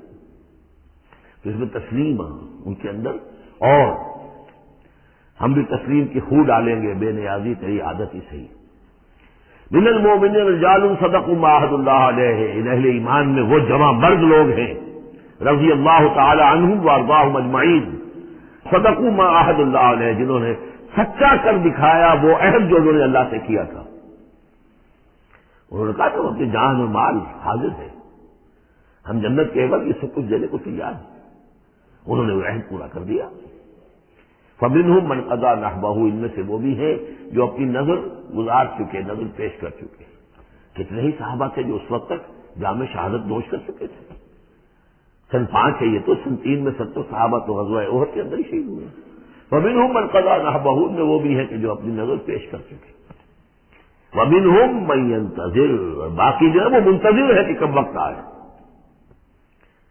یہ تو ہم انتظار میں ہیں کہ کب اللہ تعالیٰ ہمیں بھی شہادت کا درجہ دے، ہماری بھی شہادت قبول فرما لے. وبال دوش سر جس میں ناتواں پہ مگر لگا رکھا ہے تیرے خنجر و ثنا کے لیے. ہم تو اللہ منتظر ہیں کہ کب ہماری باری آ جائے. فمنہم من قضیٰ نحبہ ومنہم من ینتظر وما بدلوا تبدیلا، اور انہوں نے ہرگز تبدیلی کوئی نہیں کی جو انہوں نے عہد اللہ سے کیا، سرے بوس میں فرق نہیں آنے دیا. لیجزی اللہ الصادقین بصدقہم، تاکہ اللہ تعالیٰ سچوں کو ان کی سچائی کا پورا پورا بدلہ دے. وَيُعَذِّبَ الْمُنَافِقِينَ إِن شَاءَ أَوْ يَتُوبَ عَلَيْهِمْ، اور ان منافقوں کو چاہے تو ان پر عذاب بھیج دے اور چاہے تو ابھی ان کی توبہ قبول کر لے، انہیں توبہ کا موقع دے دے. یہ میں بتا چکا ہوں کہ آخری یہ فیصلہ ہوا وہ جب کہ غزوہ تبوک کا معاملہ ہوا ہے، پھر آخری فیصلے ہوئے. یہ سورہ نساء جو ہے اس کے اندر بھی وہ آیت آ گئی تھی فی الدرک الاسفل من النار، لیکن آخری چیز کہ اے نبی استغفر لہم او لا تستغفر لہم ان تستغفر لہم 70 مرۃ فلن یغفر اللہ لہم. جب آپ ان منافقوں کے لیے استغفار کریں یا نہ کریں، اگر 70 مرتبہ بھی استغفار کریں گے تب بھی اللہ ان کو معاف نہیں فرمائے گا. ان اللہ کان غفور الرحیم، یقینا اللہ غفور الرحیم ہے. ورد اللہ الذین کفروا، اللہ نے لوٹا دیا ان کافروں کو جو چڑھ کر آئے تھے بڑے شان و شوکت کے ساتھ. وہ پورے لشکر جو ہے سب چلے گئے بغیظہم، وہ اپنے غصے کو ساتھ ہی لے گئے. وہ غصہ جو ہے وہ نکالے بغیر، یا تو کوئی جنگ ہوتی کچھ وہ قتل عام کرتے تو کچھ غصہ ان کا نکلتا، اللہ نے ان کو ان کے غصے کے ساتھ ہی واپس کر دیا. ورد اللہ الذین کفروا بغیظہم لم ینالوا خیرا، انہیں کوئی خیر حاصل نہ ہو سکا، کوئی فتح ہوتی، کوئی کارنامہ سر انجام دیا ہوتا، کچھ نہیں۔ وکفى اللہ المؤمنین القتال، اور اللہ کافی رہا اہل ایمان کی طرف سے قتال کے لیے۔ اہل ایمان کو تو جنگ کی نوبت ہی نہیں آئی، کھلی جنگ تو ہوئی نہیں، اللہ نے خود ہی آندھی بھیج کر اور جو بھی اپنی خفیہ تدابیر ہیں، جو بھی اپنی مدد تھی فرشتوں کے ذریعے سے، اللہ تعالیٰ نے گویا کہ اہل ایمان کو اس امتحان میں سے تو گزار دیا، باقی یہ کہ کوئی غضب نہیں پہنچنے دیا۔ وکان اللہ قویا عزیزا، اور یقیناً اللہ تعالیٰ قوی اور عزیز ہے، زبردست ہے، قوت والا ہے۔ وانزل الذین ظاہروہم، اب یہ دوسرا ہے، اس کا جو ضمیمہ ہے غزوہ احزاب کا، وہ غزوہ بنی قریظہ ہے۔ روایات میں آتا ہے کہ حضور نے جب یہ لشکر چلے گئے، غزوہ احزاب ختم ہو گیا، تو آ کر واپس گھر آ کر اپنے ہتھیار وغیرہ اتارے، ذرا اتاری، تو حضرت جبرائیل آئے کہ آپ نے ہتھیار اتار دی، ہم نے تو ابھی اتارے نہیں ہیں، ابھی بنو قریظہ کو کیفر کردار تک پہنچانا ہے، انہوں نے جو غداری کی اس موقع پر، اپنے عہد کو توڑا ہے، اس کی سزا انہیں دینی ہے۔ چنانچہ حضور نے حکم دیا کہ کوئی مسلمان جو ہے عصر کی نماز نہ پڑھے یا کوئی مغرب کی نماز نہ پڑھے، جو بھی کوئی وقت معین کیا، جب تک کہ وہ بنی قریظہ کے علاقے میں پہنچ نہ جائے۔ وہاں جا کر اب وہاں جا کے پھر ان کا گھیراؤ کیا گیا، محاصرہ ہوا، وہ محاصرہ بھی خاصا طویل ہوا، ان کا قلعہ بڑا مضبوط تھا، لیکن تنگ آ کر بالآخر انہوں نے ہتھیار ڈال دیے اور یہ کہا کہ سعد بن معاذ جو رئیس اوس تھے اور ان کے حلیف تھے، اوس کے قبیلے کے ساتھ ان کی پرانی جو ہے وہ حلیفی تعلقات تھے، حلیفانہ تعلقات، کل جو وہ فیصلہ کر دیں گے ہمیں منظور ہوگا۔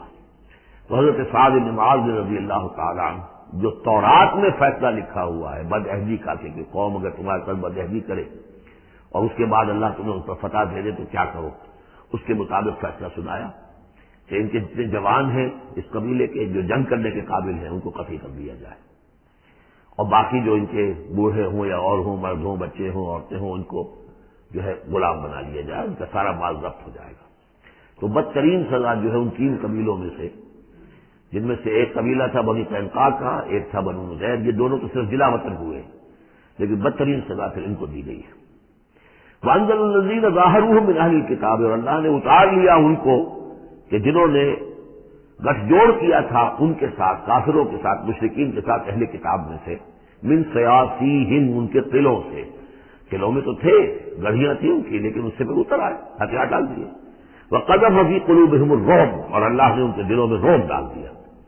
فریقا تقتلون، تو اب تم ایک ان میں سے کچھ کو تم قتل کر رہے ہو، وتأسرون فریقا، اور کچھ کو تم نے اسیر بنا لیا ہے اور قیدی بنا لیا ہے حضرت سعد بن معاذ کے فیصلے کے مطابق۔ وَأَوْرَثَكُمْ أَرْضَهُمْ وَدِيَارَهُمْ، اللہ نے تمہیں وارث بنا دیا ان کی زمینوں کا بھی اور ان کے مکانوں کا، گھروں کا، ان کے قلعوں کا، وَأَمْوَالَهُمْ، اور ان کے اموال کا، وَأَرْضًا لَّن تَطَئُوهَا، اور ابھی بہت سی زمینیں ہیں جن پہ ابھی تمہارے قدم نہیں گئے، اللہ تعالیٰ تمہیں وہ دے گا۔ چنانچہ اس کے بعد اللہ نے فتح دینی جو شروع کی ہے۔ غزوہ احزاب جو ہے در حقیقت یہ ایک ٹرننگ پوائنٹ تھا حضور کی سیرت کے اندر، اس لیے کہ اس کے بعد حضور نے کہہ بھی دیا تھا، غزوہ احزاب کے بعد صحابہ کو خوشخبری دے دی تھی، لن تغزوکم قریش بعد عامکم ھذا، مسلمانوں اس سال کے بعد اب قریش تم پر دوبارہ حملہ آور نہیں ہوں گے۔ ان کی آخری اٹیمپٹ تھی جو انہوں نے کر لی ہے، اب ان میں ہمت نہیں ہوگی کہ وہ دوبارہ چڑھائی کر کے آئیں، ولکنکم تغزونہم، بلکہ اب تم چڑھائی کرو گے۔ وہ چڑھائی اگلے ہی سال سن 6 میں حضور نے کی، لیکن حضور نے کس طرح کی چڑھائی کی کہ عمرے کے لیے جا رہے ہیں ہم، تو ہتھیار نہیں ہے، ہتھیار بند ہے، احرام باندھا ہوا ہے۔ اب ایک ایسی سچویشن پیدا ہوئی مکے والوں کے لیے، نہ وہ نگلا جائے نہ اگلا جائے۔ یہ ان کی پرانی روایات ہے یہ کہ کسی کو بھی عمرے کے لیے، حج کے لیے کوئی آئے اسے نہیں روک سکتے، لیکن مسلمانوں کو کیسے آنے دیں، اور روکے تو کیسے روکے؟ بالآخر انہوں نے فیصلہ کیا ہم کسی ضرورت نہیں آنے دیں گے۔ ادھر حضور نے پھر جو ہے بیعت لے لی کہ اب یہاں سے ہم کوئی بھی زندہ نہیں جائے گا، سب جانے یہیں دے دیں گے۔ بیعت علی الموت، بیعت رضوان جو ہوئی اس موقع پر، وہ بیعت علی الموت تھی، یہیں پر جانے دے دیں گے۔ جس کی خبریں وہاں پہنچی تو ان کے چھکے چھوٹ گئے، بہرحال پھر صلح ہوئی، جس صلح کو کہا ہے اللہ تعالیٰ نے انا فتحنا لک فتحا مبینا، تو فتح کا جو ہے دروازہ کھل گیا ہے غزوہ احزاب کے فوراً بعد، اور اسی کی طرف اشارہ ہے وہ ارضا لم تطئوها، ابھی بہت سی زمینیں جن پر مسلمانوں تمہارے قدم نہیں پہنچے، تمہارے قدم نہیں پہنچے، ابھی تم نے گھوڑے نہیں دوڑائے ہیں، ابھی وہ تو زمینیں اب کہاں سے کہاں تک آپ سمجھیے کہ 30 سال کے اندر اندر کہاں سے کہاں تک مسلمانوں کی حکومت ہو گئی. تو وہ سارا اشارہ اس میں ہے. خاص طور پر خیبر سن 7 میں یہودیوں کا گڑھ پتہ ہو گیا. وکان اللہ علی کل شیء قدیر، اور اللہ تعالیٰ ہر چیز پر قادر ہے. اب یہاں سے وہ مضمون شروع ہو رہا ہے کہ جو پہلے رکوع میں تھا. کچھ جو مجلسی اصلاحات ہیں، یوں سمجھیے کہ ان کی پہلی قسط وہ ہے جو سورہ احزاب میں آ رہی ہے. 5ویں سال عرب میں پردے کا رواج نہیں تھا، چادر کا رواج تھا، مرد بھی عورت بھی. باہر جب نکلتا تھا تو ایک لمبی سی چادر لے کر، لیکن یہ کہ مردوں کے صرف کندھے پر وہ پڑی ہوتی تھی. عورتیں یہ ضرور تھا کہ اسے اپنا تقریباً پورے جسم میں وہ لپیٹ لیتی تھی اس میں، لیکن چہرے پر کچھ نہیں، سر پہ کچھ نہیں. سر پر اگر ہو گیا ورنہ چہرہ کھلا. یہ وہاں کے رواج تھے. گھروں میں بے دھڑک جا رہے ہیں آ رہے ہیں، اور جو بھی تھا وہاں پر جو صورتحال تھی. اب اس میں جو تدریجاً اصلاح کی گئی تو پہلی بات جو سمجھنے کی ہے وہ یہ ہے کہ اصلاح کا آغاز ہوا چیریٹی بگنز ایٹ ہوم، نبی کے گھر سے آغاز کیا، اور نبی کی بیویوں کو سب سے پہلے مخاطب کیا گیا. اس لیے کہ یہاں سے اس کا آغاز ہوگا. اور اس میں ایک بڑا لطیف نقطہ یہ ہے کہ حضور صلی اللہ علیہ وسلم جو اسوہ حسنہ ہے کامل، تو مردوں کے لیے تو کامل اسوہ حسنہ ہے حضور صلی اللہ علیہ وسلم، باپ کی حیثیت سے، بیٹے کی حیثیت سے، داماد کی حیثیت سے، خسر کی حیثیت سے، قاضی القضات کی حیثیت سے، سپہ سالار کی حیثیت سے، ہیڈ آف دی اسٹیٹ کی حیثیت سے، امام کی حیثیت سے، خطیب کی حیثیت سے، معلم کی حیثیت سے، مربی اور مذکی کی حیثیت سے، جتنی حیثیتیں آپ گن سکتے ہیں حضور کی سیرت میں اسوہ موجود ہے. ایک پہلو سے اسوے میں کمی ہے، اور وہ کمی کیا ہے؟ عورتوں کے جو خاص نسوانی معاملات ہوتے ہیں اس میں تو حضور اسوہ نہیں بن سکتے. حضور تو مرد ہے، تو عورتوں کی زندگی کا ایک حصہ ہے کہ نہیں؟ تو عورتوں کے لیے اسوہ کون ہے؟ وہ آپ کے ازواج مطہرات کو اسوہ بنایا جا رہا. اس لیے اصلاح کا عمل ان سے شروع کیا گیا، اور ان کو گویا کہ کہہ دیا گیا کہ تم اگر نیکی کرو گی دوہرا اجر پاؤ گی. کیوں؟ کہ تمہیں تو دیکھ کر تمام مسلمان خواتین نے جو تمہارے نقش قدم کی پیروی کرنی ہے، اور خدا نے خواستہ تم نے کوئی غلط حرکت کی تمہیں دوہری سزا ملے گی، اس لیے کہ تم تو ان کے لیے اب اسوہ ہو. تو گویا کہ اسی سورہ مبارکہ میں حضور کے بارے میں آیت آئی ہے لقد کان لکم فی رسول اللہ اسوۃ حسنہ. لیکن حضور کے اس اسوے میں جو ایک پہلو سے کمی ہے کہ خواتین کے لیے ان کے جو مخصوص نسوانی معاملات ہیں ان کے لیے حضور کی شخصیت میں اسوہ نہیں ہے، اس خلا کو پر کیا ہے ازواج مطہرات کے ذریعے سے. یا ایھا النبی قل لازواجک، اے نبی کہہ دیجیے اپنی بیویوں سے، ان کنتن تردن الحیات الدنیا وزینتہا فتعالین امتعکن واسرحکن سراحا جمیلا. یہ واقعہ ایلا ہے. اب آپ کو معلوم ہے کہ جب مسلمانوں کے ہاں اب خوشحالی آ گئی، اب فتح کا دور شروع ہو گیا، مال غنیمت بھی آیا ہے، تو عام مسلمانوں کے گھر میں خوشحالی ہو گئی، تو ازواج مطہرات بنائے طبع بشری ان کی طرف سے بھی ایک تقاضا آیا کہ ہمارا بھی نفقہ، ہمارا خرچہ کچھ بڑھایا جائے. اس مطالبے کو حضور نے اتنا ناپسند کیا کہ قسم کھا لی کہ 1 مہینے تک میں گھر میں کسی گھر میں نہیں جاؤں گا، کسی اپنی اہلیہ محترمہ سے ملاقات نہیں کروں گا.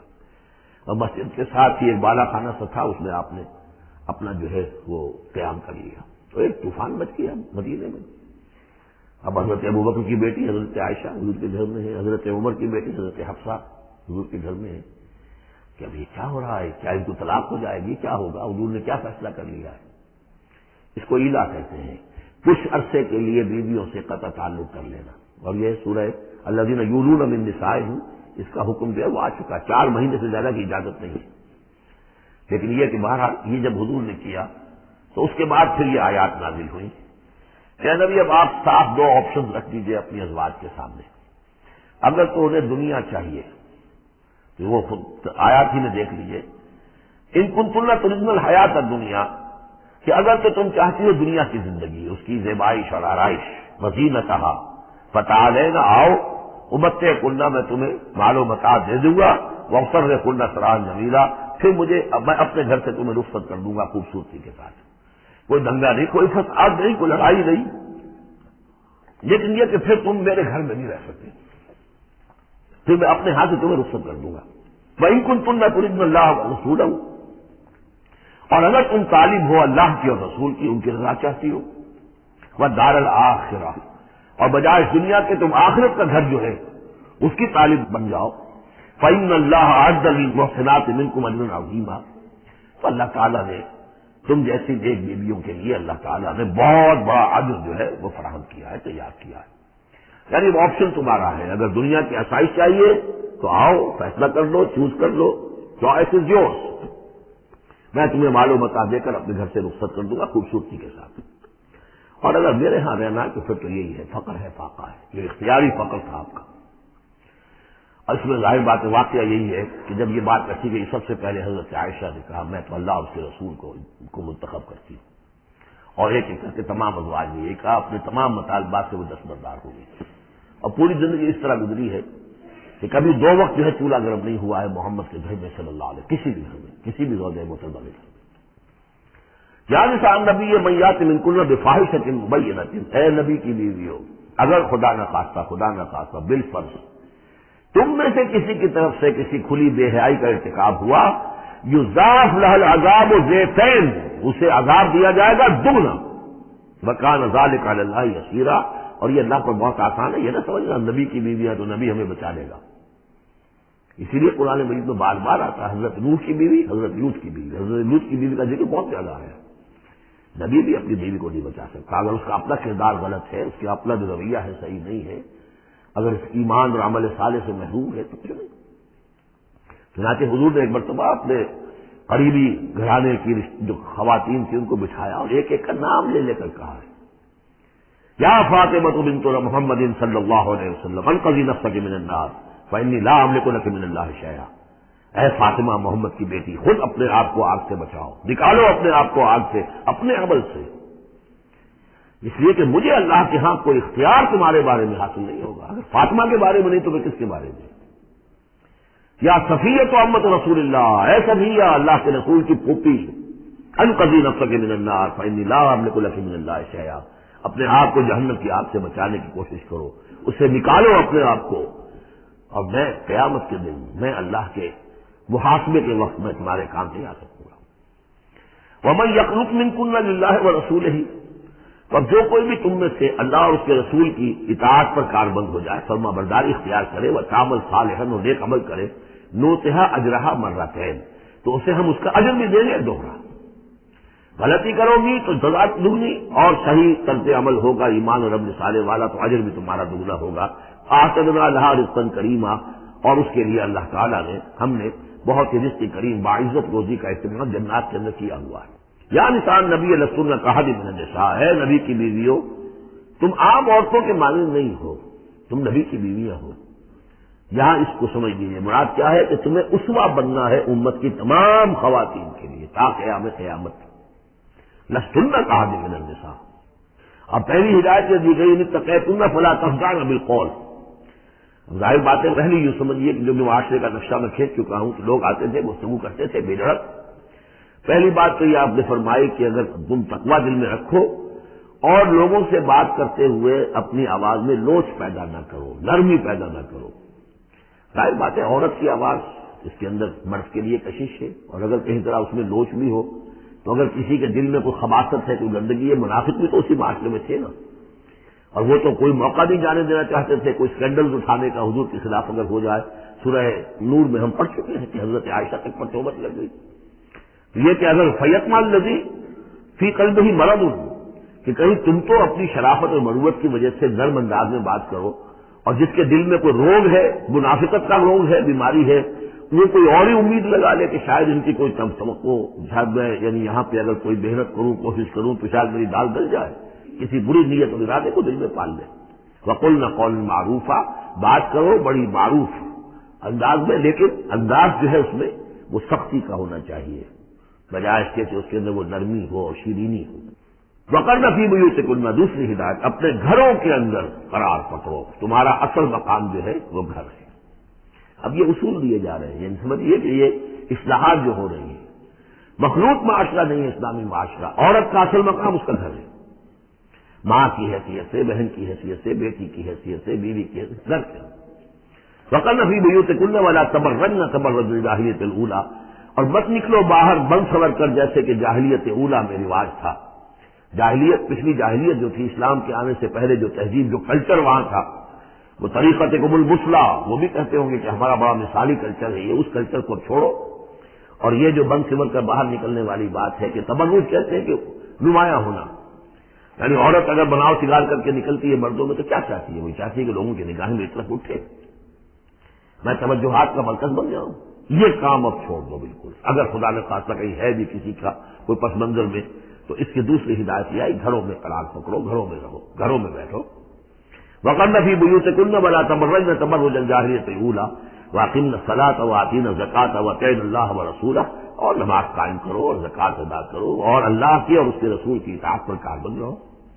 انما یرید اللہ لیذھب عنکم الرجس اہل البیت ویطہرکم تطہیرا.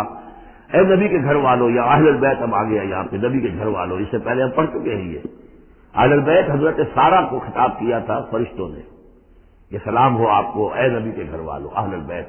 اور یہاں ساری گفتگو جو ہو رہی ہے وہ حضور کے ازواج سے ہو رہی ہے. تو اہل بیت اصلاً ہے حضور کی ازواج مطہرات. البتہ یہ ہم مانتے ہیں کہ حدیث ہے حضور نے یہ چاہا ہے، جو آپ کو محبت تھی حضرت فاطمہ سے، حضرت علی سے اور حضرات حسنین سے رضی اللہ تعالیٰ عنہم، آپ نے فرمایا اللہم ہؤلاء اہل بیتی، اے اللہ یہ بھی میرے اہل بیت ہے. بس یہاں پر بھی کا اضافہ کر لیجیے، کوئی حد نہیں. اصل اہل بیت ازواج مطہرات ہے، لیکن اے اللہ یہ بھی میرے اہل بیت ہے. تو فرمایا اے نبی کے گھر والوں، یعنی اے نبی کی بیویوں، اللہ تعالیٰ یہ چاہتا ہے کہ تم سے ہر نوع کی برائی کو، گندگی کو بالکل دور کر کے تمہیں پاک اور صاف کر دے. یطہرکم تطہیرا، پوری طرح پاک اور صاف کر دے. کیوں؟ تمہیں اسوہ بننا ہے، تمہیں نمونہ بننا ہے. نمونہ تو بے داغ ہونا چاہیے، جیسے محمد رسول اللہ صلی اللہ علیہ وسلم کی شخصیت ہے، آئیڈیل پرسنالٹی، آئیڈیل، تو آئیڈیل تو بے داغ ہونا چاہیے. اسی طریقے سے تم جس مقام پر ہو کہ اب خواتین امت کے لیے، پوری امت مسلمہ کی عورتوں کے لیے تمہیں اسوہ بننا ہے. وَاذْكُرْنَ مَا يُتْلَىٰ فِي بُيُوتِكُنَّ، اور ذرا یاد کیا کرو جو کچھ کے تلاوت کی جاتی ہے تمہارے گھروں میں، من آیات اللہ، اللہ کی آیات میں سے تمہارے گھروں میں وہی اترتی ہے محمد رسول اللہ صلی اللہ علیہ وسلم. بلکہ ایک خاص جو مقام ہے حضرت عائشہ کا، وہ تو حضور نے فرمایا ہے کہ کسی اور میری بیوی کے لحاف میں، جبکہ ایک ہی لحاف میں حضور بھی تھے اور حضرت عائشہ بھی تھی، تو مجھ پر وہی نازل نہیں ہوئی سوائے عائشہ کے لحاف کے. لحاف کے اندر بھی وہی نازل ہو رہی ہے. وہ تو دل پہ نازل ہوتی تھی، اس کے اندر تو کوئی دروازے نہیں کھولنے پڑتے تھے کہ حضرت جبریل آئے دروازہ کھولو پھر وہی لے کر آئے ہیں. وہ تو یہ کہ فرشتہ ہے اور دل پر نازل کر رہا ہے. تو فرمایا کہ تمہارے گھروں میں اللہ کی آیات کی تلاوت کی جا رہی ہے، والحکمہ، اور نبی کی زبان مبارک سے جو احادیث ہے جو آپ بیان کر رہے ہیں، سب سے بڑھ کر تو تمہارے سامنے آ رہی ہے حکمت نبوی، یعنی وہ جو وہی یہ خفی ہے اس کا بھی سب سے بڑھ کر تمہارے سامنے جو چرچا ہو رہا ہے. ان اللہ کان لطیف الخبیرہ، یقین اللہ تعالیٰ بہت باریک بین ہے اور باخبر ہے. اب وہ آیت آ گئی ہے، آیت نمبر 35، جس کا میں نے تذکرہ کیا تھا، سورہ نور کی آیت نمبر 35.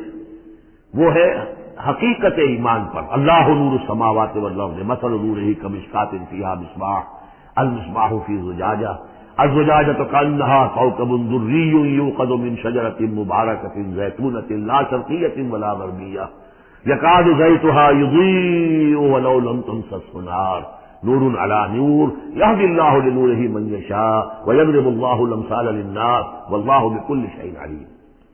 یہ ایک آیت ہے، بڑی آیت ہے. ایمان کی ماہیت، ایمان کی حقیقت، ایمان کے اجزاء ترکیبی. اب اس ایمان کا ظہور جو انسانی شخصیت میں ہوتا ہے، اور اس کو اب یہاں پہ 10 صفات جو ہے گنوائی گئی ہے. لیکن چونکہ یہاں پہ اس سورہ مبارکہ کا بھی اور سورہ نور کا بھی، جیسا کہ ان دونوں کا مضمون یہ ہے کہ وہ جو معاشرتی اصلاح اور ان میں خواتین جو ہیں ان کے مسائل کو خاص طور پہ لایا جا رہا ہے.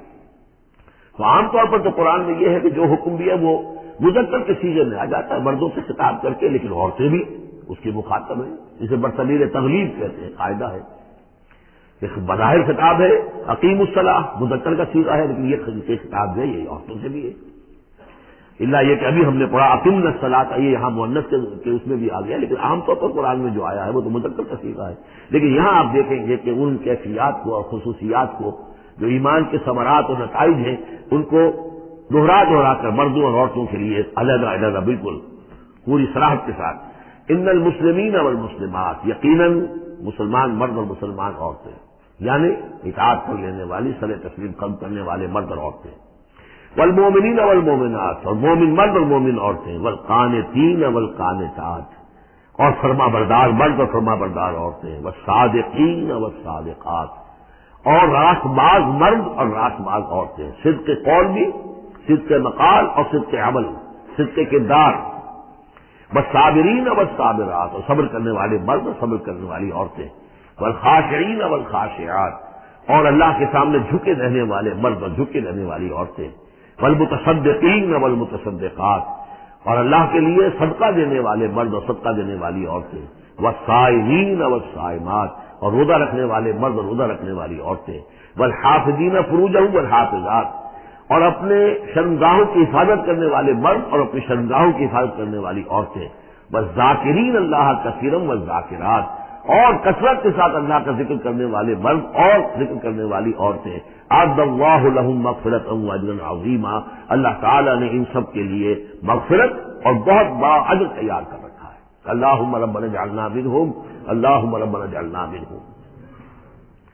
اب وہ مسئلہ آ رہا ہے کہ جس کی تمہید ہوئی تھی پہلے رکوع میں، حضرت زینب رضی اللہ تعالیٰ عنہ سے حضور کی شادی کا معاملہ، اور اس سے پہلے حضور کے کہنے کی وجہ سے حضرت زینب کا نکاح جو حضرت زید بن حارثہ سے ہوا، پھر زید بن حارثہ رضی اللہ تعالیٰ عنہ نے جو ان کو طلاق دینی چاہیے، تو حضور کے دل میں جو یہ خیال ہوا کہ میں نے پہلے تو حکم دے کر نکاح پر مجبور کیا، اب اگر یہ داغ لگ جاتا ہے زینب کو تو گویا کہ پھر تو ایک ہی شکل رہ جائے گی اس کی دلجوئی کی، تلافی کی، کہ میں خود نکاح کروں۔ اب میں خود نکاح کروں گا تو چونکہ زید میرا منہ بولا بیٹا رہا ہے پہلے، ایک طوفان کھڑا ہوگا، حالانکہ اس میں بات کوئی نہیں تھی، لیکن یہ کہ حضور نے اس کی وجہ سے یہ سمجھا کہ یہ مصلحت کے خلاف ہوگا، تو اسی گویا کہ آپ اسی ششپنج میں سے کہ آیات نازل ہو گئی۔ پہلی آیت میں تذکرہ ہے اس کا کہ جو حضور کے کہنے کی بنا پر حضرت زینب اور ان کے بھائی آمادہ ہوئے نکاح پر، ورنہ وہ آمادہ نہیں تھے زید بن حارثہ سے نکاح پر۔ وما كان لمؤمن ولا مؤمنة اذا قضى الله ورسوله امرا ان يكون لهم الخيرة من امرهم، یہ کسی بھی مومن مرد اور کسی بھی مومن عورت کے لیے یہ روا نہیں ہے کہ جب اللہ اور اس کا رسول کسی شے کا فیصلہ کر دیں تو پھر بھی انہیں یہ خیال ہو کہ ہمارے پاس آپشن باقی ہے، ہمیں اختیار حاصل ہے۔ وَمَن يَعْصِ اللَّهَ وَرَسُولَهُ فَقَدْ ضَلَّ ضَلَالًا بَعِيدًا، جو اللہ اور اس کے رسول کی نافرمانی کریں گے انہوں نے تو گویا کہ بہت بڑی گمراہی جو ہے وہ حاصل کر لی۔ یہ گویا کہ ایک طریقے اس کو عام ہم لیں گے کہ ہر معاملے کے اوپر ہے کہ اللہ اور اس کے رسول کے فیصلے کے بعد پھر میں یہ سمجھوں کہ میرے پاس کوئی آپشن ہے، تو اس کا مطلب ہے کہ میں اللہ کا انکار کر رہا ہوں، رسول کا انکار کر رہا ہوں۔ پس منظر میں وہی ہے کہ حضور کی فرمائش جو تھی ابتداءً تو چونکہ امیمہ ابن عبد المطلب حضور کی پھپھی تھی جن کی بیٹی ہے حضرت زینب، اب یوں سمجھیے کہ قریش کا اونچا خاندان ہے، اور ادھر یہ ہے کہ حضرت زید ابن حارثہ غلام رہے ہیں، اگرچہ تھے شریف خاندانوں میں سے عرب کے، لیکن کبھی انہیں کہیں پکڑ کر کہیں کسی نے لا کر غلام بنا کر بیچ دیا تھا تو داغ تو لگ گیا غلامی کا، اور اس معاشرے میں وہ داغ پھر دھلتا نہیں تھا ایک دفعہ لگ جانے کے بعد۔ تو اس وجہ سے اب انہوں نے حضور کے لیے حضور کے فرمانے کی وجہ سے نکاح کیا، اس کے بعد نہیں ان کی نبھی آپس میں، اور اس میں گمان غالب یہی ہے کہ حضرت زینب انہیں وہ نہیں دے سکی احترام اور ادب اور ان کی مرضی پر چلنے کا معاملہ، جیسا کہ ایک عورت کو فصالحات و قانتات حافظات للغیب جو رویہ ہونا چاہیے، اب وہ اپنے جذبات اور احساسات کے اوپر اس درجے جو ہے وہ کنٹرول نہ کر سکی، لہذا ان کے مابین جو ہے وہ موافقت نہیں ہوئی۔ تو حضرت زید نے کئی دفعہ کہا کہ حضور میں پھر ان کو فارغ کر دینا چاہتا ہوں، طلاق دینا چاہتا ہوں۔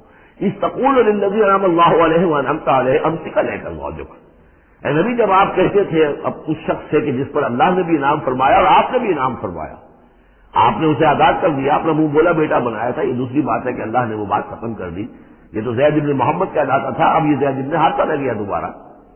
آپ اس سے کہتے رہے ہم سے کل ہے کل زوجک، نہیں اپنی بیوی کو روکے رکھو، گھر میں آباد رکھو، ذرا اور کوشش کرو، ذرا اور کہ مزاجوں کی موافقت ہو جائے، واتقی اللہ، اللہ سے ڈرو، اللہ کا تقوی اختیار کرو، وتخفی فی نفسک ما اللہ مبدیہ، اور آپ اپنے دل میں چھپائے ہوئے تھے وہ بات جس کو کہ اللہ تعالیٰ اللہ مبدی جسے اللہ تعالیٰ کھولنا چاہتا ہے، وتخشی الناس، آپ لوگوں سے ڈر رہے تھے، واللہ احق ان تخشاہ، جبکہ آپ زیادہ حقدار اس کا کہ آپ اس سے ڈرے۔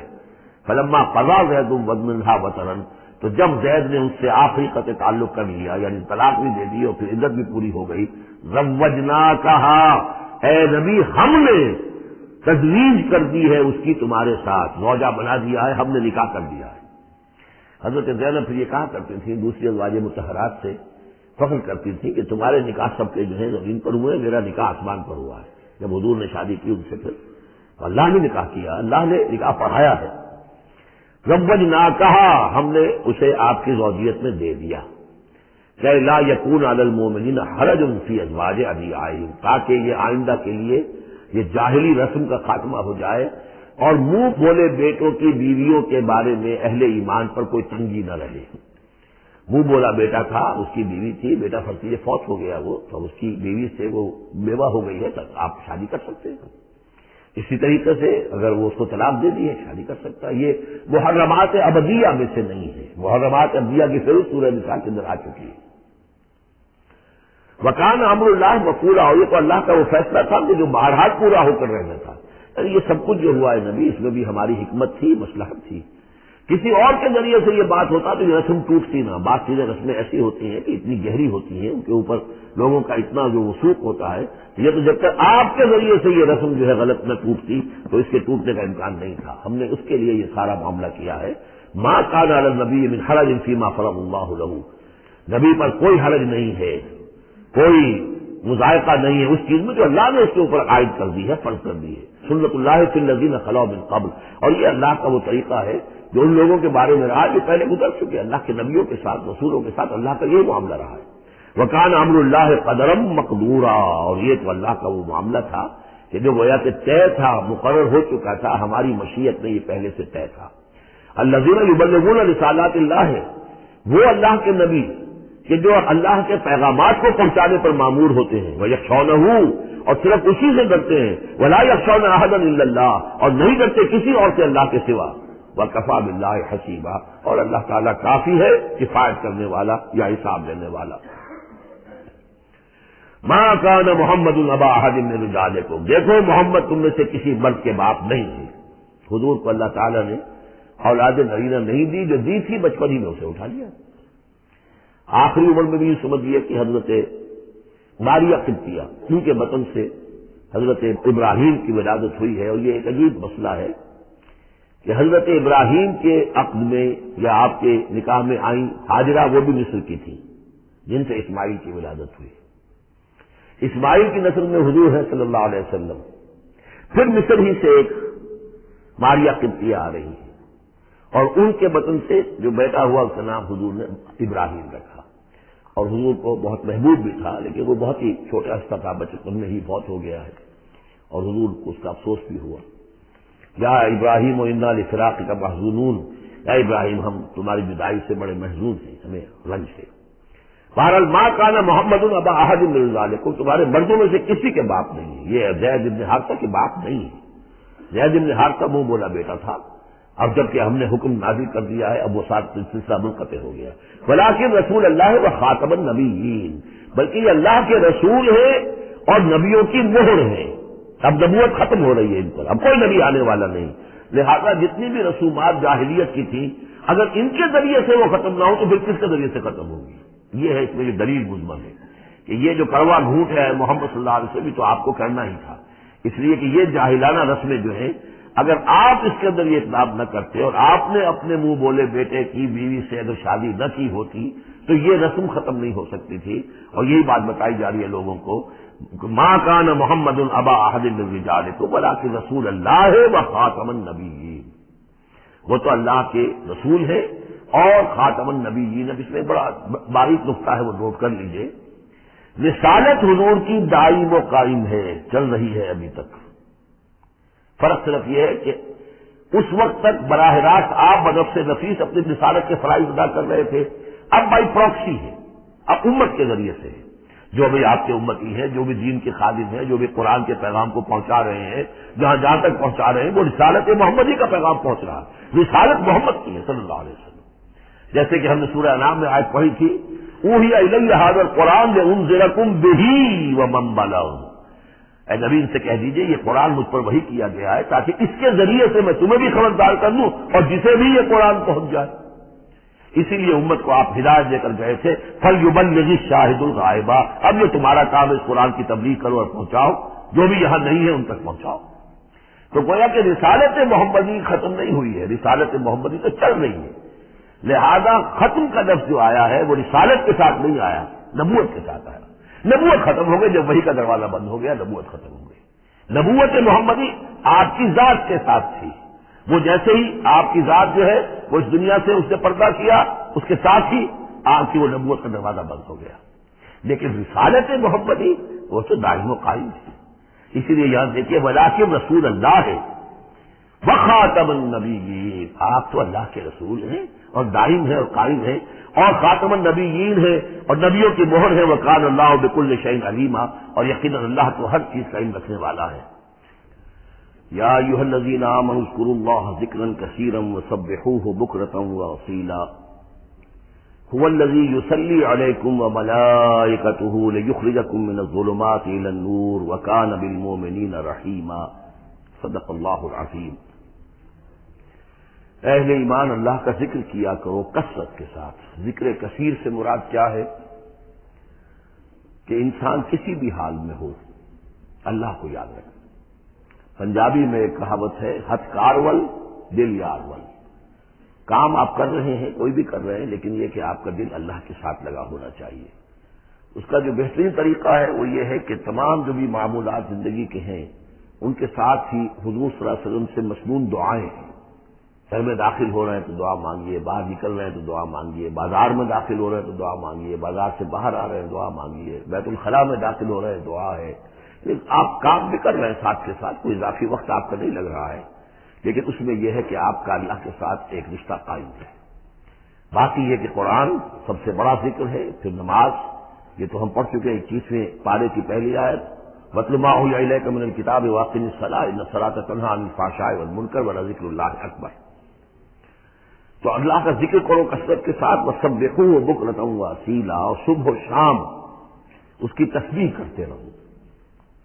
هُوَ الَّذِي يُصَلِّي عَلَيْكُمْ وَمَلَائِكَتُهُ، وہ تم پر اپنی رحمتیں بھیجتا رہتا ہے، اپنی عنایتیں اور شفقتیں نازل فرماتا رہتا ہے، نہ صرف وہ خود بلکہ اس کے ملائکہ بھی۔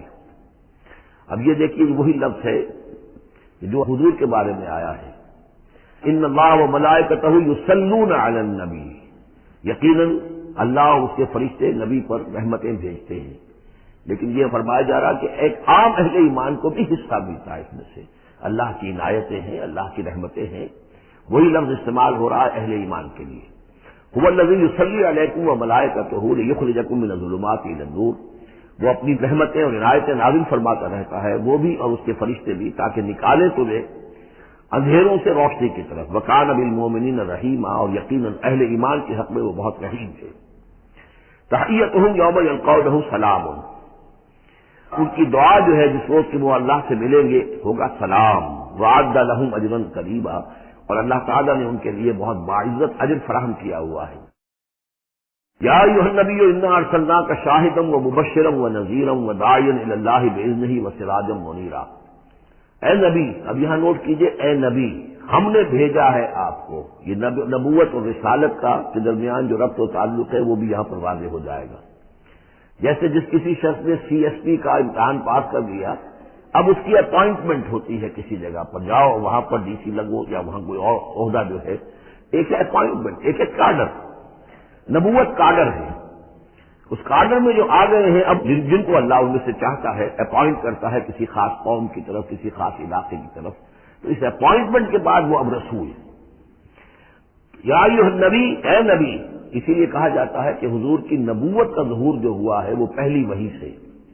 وہ سورہ علق کی 5 آیتیں، اقرأ بسم ربک الذی خلق، خلق الانسان من علق، اقرأ وربک الاکرم الذی علم بالقلم، علم الانسان ما لم یعلم۔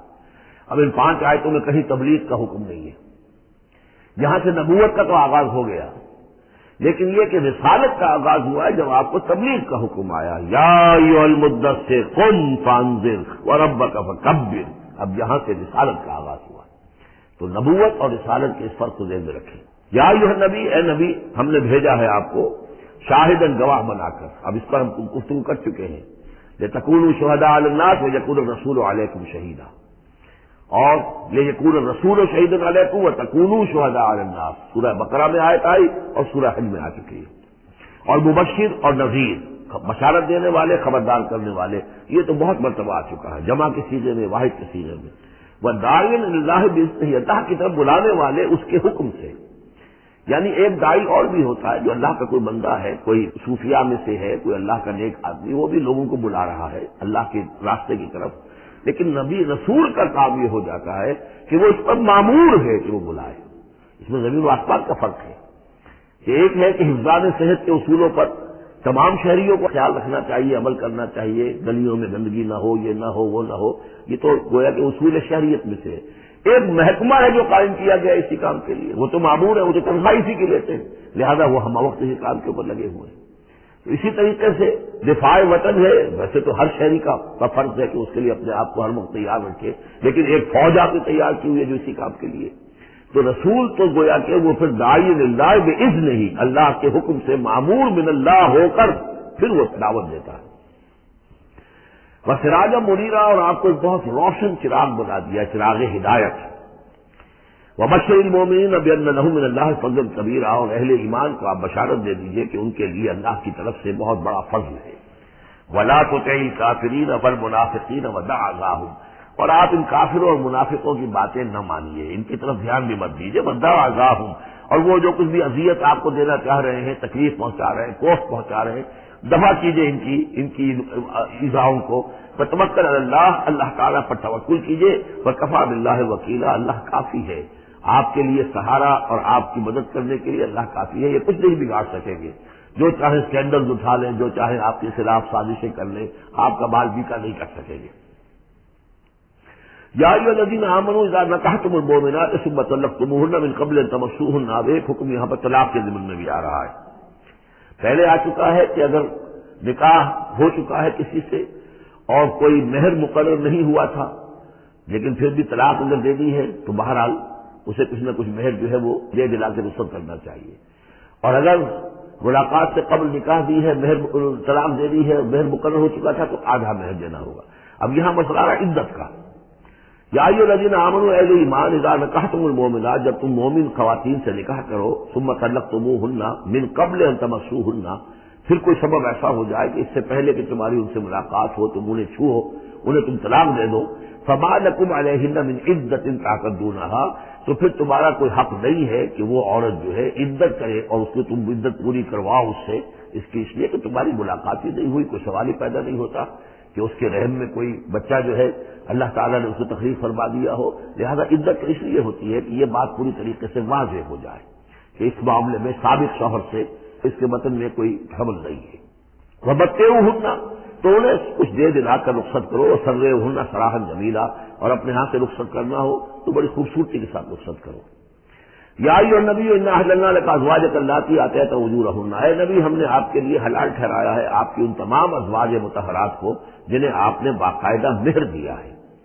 وما ملکت یمینک، اسی طرح جو آپ کی ملک یمین ہے، بانیاں ہیں، لونیاں ہیں. مما افاء اللہ علیک، جو اللہ تعالیٰ نے آپ کو فے کے طور پر دے دی ہوں. جیسے آپ کو معلوم ہے کہ یہ ماریہ قبطیہ جو آئی تھی رضی اللہ تعالیٰ عنہ، یہ بھی جو مقوقس تھا مصر کا حکمران، اس نے ہدیے کے طور پر بھیجی تھی. وہ بناتے امنے کا، وہ بناتے اماتے کا، اسی طرح آپ کے لیے نکاح کرنا جائز ہے اپنی چچا کی بیٹیوں سے اور اپنی پھپھیوں کی بیٹیوں سے. وہ بناتے خالے کا، اور اپنے ماموں کی بیٹیوں سے. وہ بناتے خالات کا، اپنی خالاؤں کی بیٹیوں سے. اللاتی ہاجرن معک، جنہوں نے آپ کے ساتھ ہجرت کی ہے. وامرأۃ مومنۃ، اسی طرح ایک مومن عورت وہ بھی آپ کے لیے حلال ہے کہ آپ اس سے نکاح کریں. ان وہبت نفسہا للنبی، اگر وہ ہبہ کر دیتی ہے اپنا نفس نبی کو، یعنی وہ مہر بھی نہیں مانگتی، وہ کہتی کہ میں اپنے آپ کو ہبہ کر رہی ہوں. ان اراد النبی و یستنکحھا، اگر نبی کا ارادہ ہو کہ وہ ان سے نکاح کرے. خالصۃ لک من دون المؤمنین، یہ جو ہے رعایت آپ کو دی گئی ہے تمام اہل ایمان سے علیحدہ رکھ کر، یعنی تمام اہل ایمان کے لیے زیادہ زیادہ 4 کی قید ہے، لیکن آپ کے لیے یہ سب جو آپ کے گھروں میں آباد ہے یہ سب جائز ہے. ان میں سے کسی کو بھی آپ طلاق نہیں دیں گے، اور 4 کی جو قید ہے وہ آپ پر نہیں ہے. قد علمنا ما فرضنا علیہم من ازواجہم، ہمیں خوب معلوم ہے کہ ہم نے عام مسلمانوں پر کیا کیا چیزیں ان کی بیویوں کے ضمن میں فرض کی ہیں، لازم کی ہیں. ایک وقت میں 4 سے زیادہ کا نکاح نہیں ہو سکتا. وما ملکت ایمانہم، اسی طریقے سے جو ان کی لونیاں مانیاں ہیں ان کے بارے میں بھی ہم نے کیا کیا قواعد و ضوابط کا انہیں پابند کیا ہے. لکہ لا یکون علیک حرج، تاکہ آپ پر کوئی تنگی نہ ہو. وکان اللہ غفور الرحیم، اللہ غفور الرحیم ہے. اصل میں حضور کا جو تعدد ازدواج کا معاملہ اس میں کئی مصلحتیں تھیں. ایک مسئلہ تو یہ بھی تھی مثلا یہ کہ حضرت عائشہ صدیقہ رضی اللہ تعالیٰ عنہ سے نکاح کی جو مسئلہ سب سے بڑی یہ سامنے آتی ہے کہ وہ بیوہ ہو گئی ہیں جبکہ ابھی جوان تھی، وہ 18 برس کی عمر سے جبکہ بیوہ ہو گئی ہیں، لیکن انہیں پھر طویل وقت ملا ہے، وہ معلمہ امت بن گئی ہیں۔ خواتین کے لیے تو وہی معلمہ ہے، جو بھی زن و شوق کے تعلقات ہوتے ہیں اس میں خواتین آ کر مسئلہ پوچھتی تھی تو ام المومنین صدیقہ رضی اللہ تعالیٰ انہیں بتاتی تھی۔ تو طویل عمر اس لیے کہ امت کے لیے تعلیم کا کوئی اور نظام تو نہیں تھا۔ اسی طرح عرب کا جو معاشرہ تھا، قبائلی معاشرہ تھا، اس میں یہ ہوتا تھا کہ کوئی بڑی شخصیت جو ہے اس کے دوسرے جو قبائل ہیں ان کے سرداروں وغیرہ سے کوئی رشتہ داری اگر ہو جائے تو اس سے بھی ایک تقویت حاصل ہوتی تھی اس نظام کو۔ تو یہ مختلف اسباب سے حضور کے لیے خاص طور پر یہ رعایت جو ہے کی گئی ہے کہ جو عام مسلمانوں کے لیے نہیں ہے۔ وکان اللہ غفور الرحیم، یقین اللہ غفور الرحیم ہے۔ ترجی من تشاء منہن وتؤوی الیہ من تشاء، اور پھر یہ بھی کہ آپ کر سکتے ہیں کہ ان میں سے جس کو چاہیں ذرا اپنے سے دور کر دیں اور جس کو چاہیں اپنے قریب لے آئیں، یعنی وہ مساوات بھی حضور پر لازم نہیں تھی، اگرچہ حضور نے کی ہے لیکن وہ مساوات حضور پر لازم نہیں تھی، اس لیے کہ آپ کو یہ اجازت دی گئی تھی کہ اگر اپنی ازواج مطہرات میں سے کسی کو ذرا فاصلے پر کر دیں، ذرا اس سے اپنا وقت وغیرہ دینا کم کر دیں تو کوئی حرج نہیں تھا، آپ پر کوئی اس کی ملامت نہیں تھی اللہ کی طرف سے۔ کسی کو زیادہ آپ اپنے پاس رکھیں یا زیادہ اس کے پاس ٹھہرے تو اس میں بھی کوئی پابندی آپ پر نہیں تھی، صاف اجازت دی گئی ہے۔ ترجی من تشاء، جو دور ذرا کر دے اپنے سے جس کو چاہے، وتؤوی الیک من تشاء، اور جس کو چاہے اپنے پاس قریب کر دو، ومن ابتغیت ممن عزلت، اور جسے آپ نے کہیں ذرا سا اپنے سے پرے کر دیا ہو اگر انہیں دوبارہ قریب اپنے لانا چاہو فلا جناح علیک، تو اس میں بھی آپ پر کوئی حرج نہیں ہے۔ ذالک ادنیٰ ان تقر اعینہن، یہ زیادہ قریب تر ہے اس سے کہ ان کی آنکھیں بھی ٹھنڈی رہیں، ولا یحزن، اور وہ رنجیدہ نہ ہو، یعنی ایسا نہ ہو کہ کسی اپنی زوجہ محترمہ سے آپ ذرا زیادہ دیر کے لیے جو ہے وہ دور رہیں، ایسا بھی نہیں ہونا چاہیے، ان کی بھی آنکھوں کی ٹھنڈک رہنی چاہیے۔ وَيَرْضَيْنَ بِمَا آتَيْتَهُنَّ كُلَّهُنَّ، اور تاکہ وہ سب کی سب راضی رہیں ان چیزوں سے جو آپ انہیں دیتے ہیں۔ حضور کا معاملہ یہ تھا کہ آپ نے کامل مساوات برتی ہے، ناپ تول کے ساتھ، نان نقہ سب کا برابر، وقت اپنا سب کے ساتھ برابر، باریاں مقرر ہیں اور باریوں پہ ہی آپ شب باشی فرماتے تھے، آج ان کے پاس ہے، کل ان کے پاس ہے، پرسوں ان کے پاس ہے۔ ایک وقت آپ نے رکھا تھا جب مدینے میں آپ ہوتے تھے تو عصر اور مغرب کے درمیان چند منٹ کے لیے 5-5 7-7 منٹ کے لیے آپ سب کے ہاں ہو آتے تھے تاکہ سب سے اس روز کی ملاقات ہو جائے۔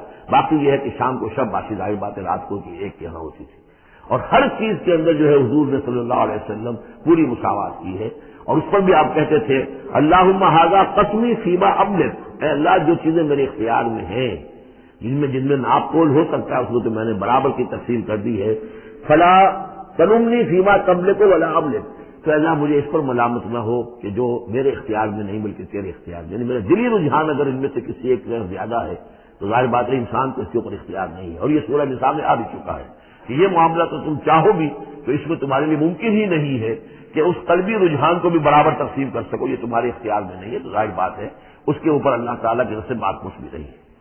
واللہ یعلم ما فی قلوبکم، اللہ جانتا ہے جو کچھ تمہارے دلوں میں ہے، وقال اللہ علیم حکیمہ، اللہ علیم اور حکیم ہے۔ لا یحل لک النساء من بعد، لیکن اب اس کے بعد جتنے بھی نکاح آپ کر چکے ہیں اب آپ کے لیے کوئی اور نکاح کرنا جائز نہیں ہے۔ یہ صورتحال بس اب فل سٹاپ لگ گیا ہے، اب نہ تو ان میں سے کسی کو آپ طلاق دیں گے اور نہ ہی مزید کوئی شادی کریں گے، ولا ان تتبدل بهن من ازواج، اور نہ یہ کہ آپ ان میں سے کسی کی جگہ کسی اور کو لائیں گے، ولو اعجبک حسنهن، خواہ آپ کو وہ بہت پسند بھی آئی ہو، اگر کسی خاتون کی طرف آپ کی رغبت ہو بھی گئی ہو بالبنائے طب بشری، تو اب آپ کو مزید نکاح کی اجازت نہیں ہے۔ دیکھیے قرآن مجید صاف صاف بات کرتا ہے، خود حضور نے صاف بات کی ہے، مجھے تمہاری دنیا سے 2 ہی چیزیں پسند ہیں یا شاید 3 چیزیں پسند ہیں، ایک تو یہ کہ خوشبو پسند ہے، ایک عورتیں مجھے پسند ہیں، تو جو آپ نے اس میں قطعاً کوئی آپ نے جھجک نہیں رکھی کہ جو باتیں ہیں، جو بھی فطرت ہے انسان کی اور جو بھی اللہ تعالیٰ نے بنائی ہے اس کے مطابق، تو آپ نے فرمایا کہ مجھے تو دلچسپی ہے، کوئی شک نہیں۔ وَلَوْ أَعْجَبَكَ حُسْنُهُنَّ، اگرچہ کوئی آپ کو زیادہ ہی پسند آ جائے لیکن یہ کہ اب آپ کو اجازت نہیں ہے نکاح کی، إِلَّا مَا مَلَكَتْ يَمِينُكَ، سوائے اس کے کہ جو آپ کی بادی ہو، کوئی لوڈی ہو، کسی جنگ میں اگر وہ معاملہ ہو جاتا ہے تو اس کا معاملہ علیحدہ ہے، یہ نکاح کا معاملہ ہے۔ حضور کے ہاں 2 لونڈیاں ہیں، ماریہ قبطیہ اور ایک حضرت ریحانہ رضی اللہ تعالیٰ عنہما۔ وکان اللہ علی کل شیء رقیبا، اللہ تعالیٰ ہر چیز پر نگران ہے، ہر چیز کا پہرا دے رہا ہے۔ یا ایھا الذین آمنوا لا تدخلوا بیوت النبی الا ان یؤذن لکم، اب دیکھیے جو ہم سورہ نور میں پڑھ آئے ہیں کہ اے مسلمانوں تم کسی گھر کے اندر داخل نہ ہو جب تک کہ تمہیں حتیٰ تستانسوا ویؤذن لکم، اور اجازت نہ تمہیں مل جائے اور تم ان سے جو ہے پہلے بات چیت کرو، اذن لے کر داخل ہو۔ یہ سورہ نور میں آیت نمبر 27 اور 28، حتیٰ تستانسوا اور 28 میں آیا یؤذن لکم۔ لیکن یہ اس سے پہلے حکم آ رہا ہے، یہ حکم بھی سب سے پہلے نبی کے گھر کے بارے میں آیا، جیسا کہ میں بتا چکا ہوں یہ سن 5 کا نزول ہے، وہ سن 6 کا نزول ہے، پھر اس کو ایکسٹینڈ کیا ہے تمام مسلمانوں پر۔ یا ایھا الذین آمنوا، اہل ایمان مت داخل ہو جایا کرو نبی کے گھروں میں، الا یؤذن لکم، الا یہ کہ تمہیں اجازت دی جائے، الی طعام غیر ناظرین اناہ، کھانے کے لیے اگر تمہیں بلایا جائے تو ایسا نہ ہو کہ پہلے ہی جا کے دھرنا مار کر بیٹھ جاؤ کہ کھانا تیار ہو رہا ہے تو بیٹھے ہوئے وہاں۔ ولکن اذا دعیتم فادخلوا، جب تمہیں بلایا جائے تب داخل ہو، فاذا طعمتم فانتشروا، جب کھانا کھا لو تو پھر وہاں سے منتشر ہو جاؤ، چلے جاؤ۔ ولا مستانسین لحدیث، اور وہاں بیٹھ نہ رہو تو ڈیرا جما کر کے اب حضور کی باتیں سنیں گے، کچھ گفتگو ہوگی تو بیٹھے رہیں۔ ان ذالکم کان یؤذی النبی، یہ چیز نبی کے لیے ایذا کی باعث تھی، انہیں تکلیف پہنچا رہی تھی۔ وہی جو پرائیویسی ہے گھر کی، اب اس میں یہ ہے کہ کوئی آ گیا ہے اور دھرنا مار کے بیٹھا ہوا ہے، حضور کی مروت ہے، حضور شرافت کی وجہ سے کچھ کہہ بھی نہیں سکتے ہیں، اور ظاہر بات ہے وہ کوئی ایک ایک کنال کے اور ایک ایک ایکڑ کے گھر تو تھے نہیں، وہ چھوٹا سا کوئی ایک حجرہ ہے۔ اب اسی میں بعض اوقات ایسا ہوتا تھا کہ حضرت عائشہ کے حجرے میں کوئی شخص آ گیا ملنے کے لیے، اس نے اذن چاہا تو حضور نے بلا لیا تو حضرت عائشہ ذرا پیچھ موڑ کر بیٹھ گئی، اپنی کمر ادھر کر دی، کوئی چادر اوپر لے لی، اور کہاں جگہ تھی وہاں پر، وہیں پر آ کر وہ شخص آ کے اپنی بات کرتا تھا، پھر چلا جاتا تھا۔ تو فرمایا کہ یہ چیزیں جو ہے یہ یقیناً تکلیف باعث بن رہی تھی۔ ان ذالکم کان یؤذی النبی فیستحیی منکم، تو وہ تو تم سے حیا کرتے ہیں، کہہ نہیں سکتے کچھ۔ واللہ لا یستحیی من الحق، اللہ کو حق کے بیان کرنے میں کوئی جھجک نہیں ہے۔ وَإِذَا سَأَلْتُمُوهُنَّ مَتَاعًا فَاسْأَلُوهُنَّ مِنْ وَرَاءِ حِجَابٍ، اب یہ پہلی مرتبہ لفظ حجاب آیا ہے قرآن میں۔ جب تمہیں نبی کی بیویوں سے کوئی چیز مانگنی ہو تو پردے کی اوٹ سے مانگو۔ یہ گویا کہ اس پردے اور حجاب کے لیے پہلا حکم آیا ہے کہ دروازوں کے اوپر پردے ڈال دیے جائیں، اور یہ کہ پردے کے پیچھے سے رو در رو ہو کر نہیں، ایک دوسرے کے آمنے سامنے ہو کر نہیں، پردے کے پیچھے سے مانگو۔ یہاں سے حجاب کا سلسلہ شروع ہوا۔ ذالک اطہر لقلوبکم وقلوبہن، یہی زیادہ پاکیزہ طرز عمل ہے تمہارے دلوں کے لیے بھی، ان کے دلوں کے لیے بھی۔ ظاہر بات ہے کہ مرد اور عورت کے درمیان جو بھی اللہ تعالیٰ نے رکھی ہے، کشش رکھی ہے، اب ان چیزوں میں بہتر یہی ہے کہ نگاہ ایک دوسرے پر نہ پڑے۔ وما کان لکم ان تؤذوا رسول اللہ، اور تمہارے لیے یہ بالکل جائز نہیں ہے کہ تم اللہ کے رسول کو ایذا پہنچاؤ۔ اصل میں اس مسئلے میں ایک بات اور بھی سمجھ لیجیے، حضور کے ساتھ معاملہ خاص نہیں تھا۔ ایک تو یہ کہ یہ تمام اصلاحات ہیں جو تمام مسلمان معاشرے کے لیے ہیں، لیکن یہ کہ اس کے لیے چیریٹی بگنز ایٹ ہوم، پہلا کام جو شروع کیا گیا ہے وہ محمد رسول اللہ کے گھر سے۔ لیکن ایک دوسرا مسئلہ بھی ہے کہ جو منافق تھے اور ان میں سے جو شریر تھے وہ طاق میں رہتے تھے کہ کوئی اسکینڈل اٹھائیں حضور صلی اللہ علیہ وسلم کے گھر کے بارے میں۔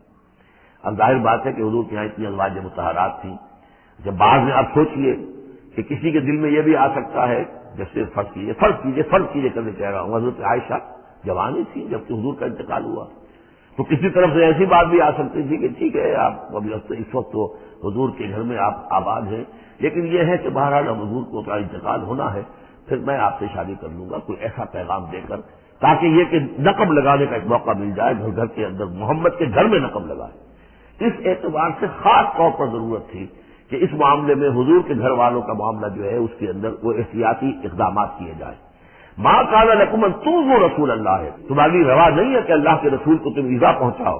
ولا ان تنکحوا ازواجہ من بعدہ ابدا، یہاں وہ روک لگا دی، اور نہ یہ جائز ہے تمہارے لیے کہ تم اس کی بیویوں سے ان کے بعد نکاح کرو کبھی بھی، یہ بین، کیونکہ ویسے بھی وہ ازواجہ امہاتہم، اس کی جو بیویاں ہیں حضور کی، وہ تو تمہاری اہل ایمان کی مائیں ہیں، وہ ایک درجہ وہ بھی آ گیا، اب خاص صراحت کے ساتھ بھی کہہ دیا ولا ان تنکحوا ازواجہ من بعدہ ابدا، حضور کی ازواج کے لیے چونکہ اس کا کوئی امکان نہیں تھا، اسی لیے حضور کسی کو طلاق نہیں دے سکتے تھے، طلاق دیں تو ظاہر بات ہے وہ کسی اور سے تو نکاح کر نہیں سکتی۔ یہی وجہ ہے کہ تعدد ازدواج کا معاملہ حضور کے لیے زیادہ ایکسٹینڈ کر دیا گیا۔ ان ذالکم کان عند اللہ عظیما، اور یہ چیز اللہ کے نزدیک بہت بڑی ہے۔ تو اس سے یہ کہ اگر کسی کے لیے کسی کے دل میں، کسی خبیث کے دل میں کوئی خیال ایسا آ بھی رہا ہو تو اب یہاں یہ کہ اس کی روک لگ گئی کہ یہ بات جو ہے، یہ دروازہ یہ ہمیشہ کے لیے بند ہے۔ ان تبدوا شیئا اور تخفوہ فإن اللہ کان بکل شیء علیما، خواہ تم کسی چیز کو ظاہر کرو اور خواہ تم چھپاؤ، اللہ تعالیٰ تو ہر چیز کا علم رکھتا ہے۔ لا جناح علیہن فی آبائہن، اب یہ وہ حکم آ رہا ہے جو تفصیل سے آیا ہے بڑی، وہ تو اب ہم پڑھ چکے سورہ نساء میں، وہ بعد میں آیا ہے. یہ ذرا مختصر آ رہا ہے کہ گھر میں داخلے سے جن کو روک دیا گیا ہے کہ وہ گھر کے باہر کھڑے ہو کر مانگے جو کچھ مانگنا ہے، گھر میں داخل نہیں ہو سکتے. اب اس میں استثناء کون کون ہے، کون گھر میں جا سکتا ہے، اندر جا سکتا ہے، زنانے میں کون جا سکتا ہے. لا جناح علیہن، کوئی حرج نہیں ہے نبی کی بیویوں پر، فی آبائہن، ان کے باپوں کے بارے میں. حضرت عمر آئے حضرت حفصہ کے گھر میں کوئی رکاوٹ نہیں، حضرت ابو بکر آئے حضرت عائشہ کے گھر میں کوئی رکاوٹ نہیں. ولا ابنائہن، نہ ان کے بیٹوں کے بارے میں. ولا اخوانہن، نہ ان کے بھائیوں کے بارے میں. ولا ابناء اخوانہن، نہ ان کے بھائیوں کے بیٹے یعنی بھتیجوں کا. ولا ابناء اخواتہن، نہ ان کی بہنوں کے بیٹے یعنی بھانجوں کا. ولا نسائہن، اور نہ ہی ان کی اپنی جان پہچان والی عورتوں کا. ولا ما ملکت ایمانکم، اور جو غلام یا جو لونیاں ہیں، اور اکثر و بیشتر ہم اہل سنت کے نزدیک یہاں سے لونیاں مراد ہیں، ان کے بارے میں ٹھیک ہے وہ گھر میں داخل ہوں. گویا کہ یہ جو تفصیلی آیت آئی ہے سورہ نساء میں، اس کا یہ نیوکلیس جو ہے جو شروع میں وہ یہ ہے جو سورہ احزاب کے اندر، یہ مختصر ہے. مزید اس میں پوری فہرست کر کے اس کو مکمل کر دیا ہے کہ یہ ہے محرم، اور جو محرم ہے وہ محرمات ابدیہ ہیں، ان سے کبھی بھی کسی بھی حالت میں نکاح ہو ہی نہیں سکتا اس عورت کا. باقی یہ ہے جتنے بھی مرد ہیں وہ نامحرم ہیں، وہ باہر رہیں گے، کچھ چیز مانگنی ہے پردے کی عورت سے مانگیں گے، یہ ان کا معاملہ رہے گا. اور گھر میں داخل ہوں گے اگر تو عورت پردہ کرے گی، جیسے حضرت عائشہ کا میں نے آپ کو طریقہ بتایا، یا اگر کہ 2 کمرے ہیں تو عورت کسی اور کمرے میں جائے گی اور وہ جو ہے وہ کسی اور کمرے میں آئیں گے. یہ طریقہ ہے اسلامی معاشرت کا، مسلمانوں کی طرز رہائش کا. واتقین اللہ، اور اے نبی کی بیویوں ڈرتی رہو اللہ سے. ان اللہ کان علی کل شیء شہیدا، یقیناً اللہ تعالیٰ ہر چیز پر گواہ ہے. ان اللہ وملائکتہ یصلون علی النبی، اب یہ خاص طور پر لفظ وہی ہے یصلی علیکم وملائکتہ، یہ حضرت ترتیب بدل گئی ہے. یقیناً اللہ اور اس کے فرشتے رحمت اور شفقت اور عنایت نازل کرتے رہتے ہیں نبی پر صلی اللہ علیہ وسلم. یا ایھا الذین آمنوا صلوا علیہ وسلموا تسلیما، اے ایمان کے دعوے دارو، اے ایمان لانے والو، تم بھی ان پر رحمت بھیجتے رہا کرو، اور تم بھی اللہ تعالیٰ سے دعا کرتے رہا کرو کہ اللہ ان کے اوپر اور درود بھیجے اور رحمت بھیجے. وسلموا تسلیما، انہیں سلام کیا کرو، ان کو سلام بھیجا کرو.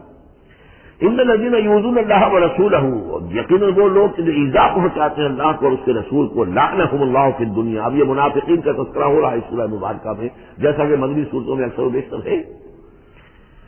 ان الذین یؤذون اللہ ورسولہ، بے شک وہ لوگ جو ایذا پہنچاتے ہیں اللہ اس کے رسول کو، لعنہم اللہ فی الدنیا والآخرہ، تو لعنت اللہ نے ان پر لعنت کر دی ہے دنیا اور آخرت دونوں میں. وأعد لهم عذابا مہینا، اور ان کے لیے ایک بڑا اہانت آمیز عذاب تیار کر رکھا ہے.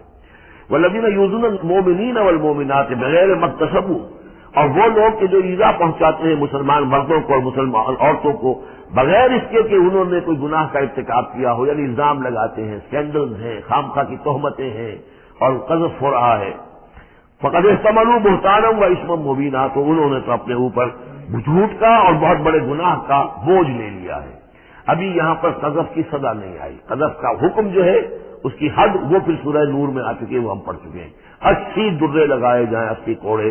اگر کوئی شخص کسی مسلمان خاتون کے اوپر زنا کا الزام لگائے اور پھر 4 گواہ پیش نہ کر سکے، 80 کوڑے لگیں گے. یا ایھا النبی قل لازواجک وبناتک ونساء، اب یہ پردے کا اگلا حکم آ رہا ہے. ایک تو یہ ہوگا گھر میں رہو، گھر پہ پردہ ہونا چاہیے، نامحرم پردے کی اوٹ سے بات کرے، جو بھی ضروری بات ہے وہ پردے کی اوٹ سے کرے، روح ہو کر نہ کرے. لیکن اب مسئلہ آتا ہے کہ عورت گھر سے باہر نکلے تو کیا ہو. آخر ظاہر بات ہے اگرچہ اصولی اعتبار سے عورت کا مقام اس کا گھر ہے، لیکن پھر بھی ضرورت ہو سکتی ہے وہ باہر جائے ضرورت کے تحت، تو اس میں کیا حکم ہے. یا ایھا نبی قل لازواجک وبناتک ونساء المؤمنین، اب یہاں پر دیکھیے ایکسٹینڈ کر رہے ہیں ترتیباً. اے نبی کہہ دیجیے اپنی بیویوں سے اور اپنی بیٹیوں سے اور اہل ایمان کی خواتین سے. یہ گویا کہ اب اصلاح کا دائرہ جو ہے نبی کے گھر سے نکل کر اب باہر آ رہا ہے تمام اہل ایمان کے لیے. کیا کہہ دیجیے یدنین علیہن من جلابیبہن، وہ اپنے اوپر لٹکا لیا کریں اپنی بڑی چادروں کا ایک حصہ. دیکھیے جیسا کہ میں نے اس وقت بھی عرض کیا تھا سورہ جب ہم نور پڑھ رہے تھے کہ عرب میں خواتین کی لباس کا یہ 2 جز تھے. ایک اوڑھنی ہوتی تھی جو گھر میں اوڑھتی تھی، وہ جیسے اب بھی ہمارے یہاں اوڑھنے کا تصور ہے، اس کو کہتے ہیں خمار. اور خمرہن لفظ آیا ان کی جمع جو ہے خمرہن، ولیضربن بخمرہن علی جیوبہن، وہ اپنی ان اوڑھنیوں کا بکر مار دیا کریں اپنے سینوں پر. یہ گھر کے اندر ہوگا. باہر جب نکلتی تھی تو بڑی چادر لے لیتی تھی، اور جو جتنی شریف گھرانے کی ہوتی تھی اتنی ہی وہ اپنے آپ کو اس میں لپیٹ لیتی تھی، لیکن چہرے کے اوپر نہیں ڈالتی تھی. یہاں اس میں صرف یہ اضافہ کیا گیا ہے کہ اس کا ایک حصہ اپنے چہروں پر لٹکا لیا کریں. یہاں سے نقاب کا تصور پیدا ہوا ہے، جو ہمارے ہاں بعض جگہ پر جو ہے خاص طور پہ فرنٹیئر کے علاقے میں اب بھی ہے، وہ چادر لیتی ہیں خواتین، لیکن چادر کا جو حصہ ہے وہ ان کے چہرے کے آگے آیا ہوا ہوتا ہے. یا یہ کہ کسی طریقے سے بس صرف ایک آنکھ کھول کر، خاص طور پر ایران کے اندر اس کا بڑا رواج ہے، ان کو میں نے دیکھا ہے کہ یہ جو ہے اس ایک چادر میں، بڑی چادر میں لپٹی ہوئی ہوتی ہے دیہاتی خواتین. شہروں کے اندر تو نقشہ ذرا کچھ مختلف ہے. اب وہاں پہ چونکہ یہ بات تقریباً انہوں نے طے کر دی ہے کہ چہرے کا پردہ نہیں ہے، حالانکہ یہ غلط ہے. قرآن میں چہرے کا پردہ ہے. اس حوالے سے وہ جو کہا گیا کہ پردے کی اوٹ سے ان سے بات کی جائے یا مانگا جائے، تو آخری اس کا مطلب یہ کہ چہرہ ہی تو ہے نا جس کو روکا جا رہا ہے. باقی گھر میں جو ازواج مطہرات بغیر لباس کے تو نہیں کی معاذ اللہ، لیکن یہ کہ چہرے ہی کے پردے کے لیے کہا ہے کہ فَصَلُوهُنَّ مِن وَرَاءِ حجاب، اور حجاب کا لفظ چل رہا ہے اسی کے لیے. لیکن یہ کہ اب یہ حکم دیا گیا کہ آپ ایک چادر کو، جو چادر لے کے آپ نکلتی ہی ہیں باہر، جو بھی شریف خواتین ہیں، وہ چادر کو ذرا اپنے چہروں کے اوپر لٹکا لیا کریں. یہ جلباب کہلاتا تھا، بڑی چادر جو لے کر نکلتے تھے. تو ایک ہے خمار اوڑھنی جس کی جمع ہے خمرہن، خمر. ایک ہے جلباب بڑی چادر جس کی جمع ہے جلابیب، جلابیبہن. وہ اپنی بڑی چادروں کا ایک حصہ اپنے سامنے لٹکا لیا کرے چہرے کے. ذالک ادنیٰ ان یعرفنا، یہ بہتر ہے اور نزدیک تر ہے اس سے کہ ان کو پہچان لیا جائے کہ یہ شریف گھرانے کی خواتین ہیں. کیونکہ وہاں لونیاں باندیاں جو ہوتی تھی ان کے ہاں وہ رواج نہیں تھا. ابھی یہ جو گھر کی خاندانی خواتین ہیں ان کے ساتھ یہ بات شروع کی جا رہی ہے. فلا یؤذین، تو انہیں کوئی ایذا نہ پہنچائی جائے. وکان اللہ غفور الرحیم، اور یقینا اللہ غفور الرحیم ہے. لئن لم ينتهِ المنافقون، اگر یہ منافق باز نہ آئے، والذین فی قلوبہم مرض، اور وہ جن کے دلوں میں روگ ہے، والمرجفون فی المدینہ، اور وہ لوگ کہ جو سنسنی پیدا کرتے ہیں مدینے کے اندر، ایسی خبریں سینڈلائز کر کے اور سنسنی پیدا کرتے ہیں کہ یہ بات ہو گئی، فلاں نے یہ کہہ دیا، فلاں نے یہ تہمت لگا دی. لنغرینک، اگر یہ باز نہ آئے تو اے نبی پھر ہم آپ کو اکسا دیں گے، آپ کو اجازت دے دیں گے کہ آپ ان کے خلاف کوئی اقدام کریں. لنغرینک بہم، ہم ان کے اوپر حملہ کرنے کی اور ان کو سزا دینے کے لیے آپ کو کھلی چھوٹ دے دیں گے. ثم لا یجاورونک فیہا الا قلیلا، پھر یہ شہر مدینہ کے اندر آپ کے پڑوسی بن کر نہیں رہ سکیں گے مگر یہ تھوڑا سا وقت جو یہ گزار رہے ہیں. ملعونین، ان پر پھٹکار ہے. اینما ثقفوا اخذوا وقتلوا تقتیلا، جہاں بھی یہ پائے جائیں، پکڑے جائیں اور قتل کیے جائیں، ٹکڑے کر دیے جائیں. لیکن یہ وہ حکم جو ہے یہ ایک اللہ تعالیٰ کی بیزاری اور شدت ناراضگی کا مظہر ہے، لیکن منافقین کے اعتبار سے کبھی اس طرح کا کوئی اقدام حضور کی سیرت میں ثابت نہیں ہے. سنت اللہ فی الذین خلوا من قبل، یہ اللہ کی سنت ہے، اللہ کا طریقہ ہے، اللہ کا قانون ہے. یہ ان قوموں کے بارے میں، امتوں کے بارے میں بھی جو پہلے گزر چکی ہیں. ولن تجد لسنت اللہ تبدیلا، اور تم نہیں پاؤ گے اللہ کی سنت کے اندر کوئی تبدیلی. ولن تجد لسنت اللہ تبدیلا، تم نہیں پاؤ گے اللہ کی سنت میں کوئی تبدیلی. یسألک الناس عن الساعۃ، اے نبی لوگ آپ سے قیامت کے بارے میں پوچھتے ہیں. قل انما علمها عند اللہ، کہہ دیجئے اس کا علم تو اللہ کے پاس ہے. وما یدریک لعل الساعۃ تکون قریبا، اور تمہیں کیا معلوم ہو سکتا ہے کہ قیامت قریب آ چکی ہو. ان اللہ لعن الکافرین وعد لهم سعیرا، اللہ نے کافروں پر لعنت فرمائی ہے اور ان کے لیے دہتی ہوئی آگ تیار کر رکھی ہے. خالدین فیہا ابدا، اس میں رہیں گے ہمیشہ ہمیشہ. لا یجدون ولیا ولا نصیرا، نہیں پائیں گے کوئی حمایتی اور نہ مددگار. یوم تقلب وجوہہم فی النار، جس دن کے وہ اوندھے کر دیے جائیں گے آگ میں. یقولون یا لیتنا اطعنا اللہ واطعنا رسولا، اس وقت کہیں گے کہ ہائے کاش کہ ہم نے اطاعت کی ہوتی اللہ کی اور اطاعت کی ہوتی اس کے رسول کی. وقالوا ربنا انا اطعنا سادتنا وكبراءنا فاضلونا السبیل، وہ کہیں گے اے اللہ ہم نے تو اپنے سرداروں اور اپنے جو بڑے چودھری تھے ان کی اطاعت ہم نے کی، ان کا کہنا مانا، ان کے کہے پر چلے، پس انہوں نے ہمیں صحیح راستے سے بھٹکا دیا. ربنا آتہم ضعفین من العذاب، اے اللہ ان کو دگنا عذاب دے. ولعنہم لعنا کبیرا، اور ان پر لعنت فرما بہت ہی بڑی لعنت. یا ایھا الذین آمنوا لا تکونوا کالذین آذوا موسیٰ وبرأہ اللہ مما قالوا، اہل ایمان ان لوگوں کے مانند نہ ہو جاؤ کہ جنہوں نے موسیٰ کو اذیت دی تھی. دیکھیں موسیٰ کو ایک اذیت تو وہ تھی جو ہم سورہ مائدہ میں پڑھائے ہیں کہ جب موسیٰ نے کہا علیہ الصلوۃ والسلام کہ اب اللہ کی راہ میں جنگ کرو، اور پوری قوم نے انکار کر دیا. ظاہر بات ہے کہ جو آپ پر بیزاری طاری ہوئی، جس پر آپ نے کہا کہ رب انی لا املک الا نفسی واخی فافرق بیننا وبین القوم الفاسقین، تو اس سے اندازہ ہو رہا ہے کس قدر آپ کو تکلیف پہنچی۔ ایک بات روایات میں آتا ہے کہ آپ پر کوئی جسمانی عیب بھی لگایا گیا تھا، وہ اپنی حیا اور شرم کی وجہ سے وہ اپنا لباس جو ہے وہ خاص طور پر اکثر و بیشتر کبھی بھی آپ عریاں نہیں ہوتے تھے، جو ان کے ہاں جو رواج تھا ان میں یہ ہے کہ اتنا لحاظ نہیں رکھتے تھے، لیکن یہ کہ اب انہوں نے یہ کہنا شروع کر دیا کہ کوئی عیب ہے ان کے اندر جسمانی طور پر جس کی وجہ سے یہ اتنے شرم اور حیا کا مظاہرہ کرتے۔ بہرحال اللہ تعالیٰ نے اس کے لیے ایک سبیل پیدا کی، ایک لمبا قصہ ہے کہ جو احادیث میں موجود ہے۔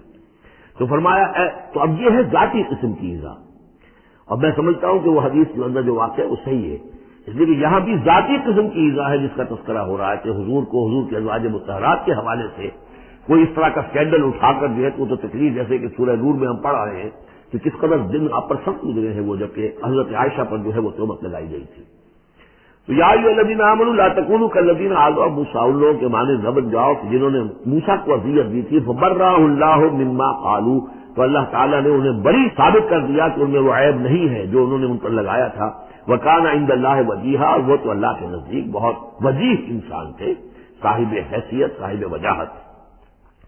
یا ایھا الذین آمنوا اتقوا اللہ وقولوا قولا سدیدا، اہل ایمان اللہ کے تقوی اختیار کرو اور بات کرو سیدھی، خاص طور پر یہ گھریلو زندگی کے اندر، چونکہ یہ معاملات ہو رہے ہیں تو یہ کہ گھریلو زندگی میں خاص طور پر انسان جو ہے زبان کا استعمال جو ہے اس میں محتاط رہے۔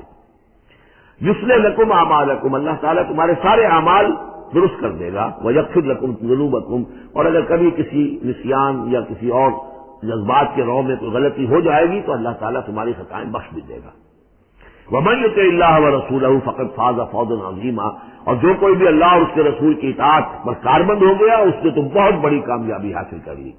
یہ دو آیتیں جو ہیں، یا ایھا الذین آمنوا اتقوا اللہ وقولوا قولا سدیدا یصلح لکم اعمالکم ویغفر لکم ذنوبکم ومن یطع اللہ ورسولہ فقد فاز فوزا عظیما، یہ بھی حضور نے خطبہ نکاح میں شامل کی تھی، جیسے سورہ نساء کی پہلی آیت، یا ایھا الناس اتقوا ربکم الذی خلقکم من نفس واحدۃ وخلق منها زوجها وبث منهما رجالا کثیرا ونساء واتقوا اللہ الذی تساءلون به والارحام ان اللہ کان علیکم رقیبا۔ ایک وہ آیت، دو یہ، اور ایک آیت سورہ آل عمران کی، یا ایھا الذین آمنوا اتقوا اللہ حق تقاتہ ولا تموتن الا وانتم مسلمون۔ انا عرضنا الامانۃ علی السماوات والارض والجبال، ہم نے امانت کو پیش کیا آسمانوں پر اور زمین پر اور پہاڑوں پر، فابین ان یحملنها، تو ان سب نے انکار کر دیا اس کو اٹھانے سے، واشفقن منها، اور اس سے ڈر گئے، وحملها الانسان، انسان نے اسے اٹھا لیا، انه کان ظلوما جہولا، یقیناً وہ نادان بھی تھا اور ظالم بھی تھا، یعنی اپنے آپ پر ظلم کیا اتنی بڑی امانت سنبھال کر۔ اب یہ امانت کون سی ہے، اس پر بہت سے اقوال ہیں تفصیلی، اب ظاہر بات ہے کہ یہاں ان میں سے کون سا کیا دلیل ہے، کسی کے حق میں کیا دلیل ہے، میں جس کو رد کر رہا ہوں کیوں کر رہا ہوں اس کا موقع نہیں ہے، لیکن میرے نزدیک اور مجھے اس پر جزم ہے، پوری طریقے سے وثوق ہے، اس امانت سے مراد ہے روح،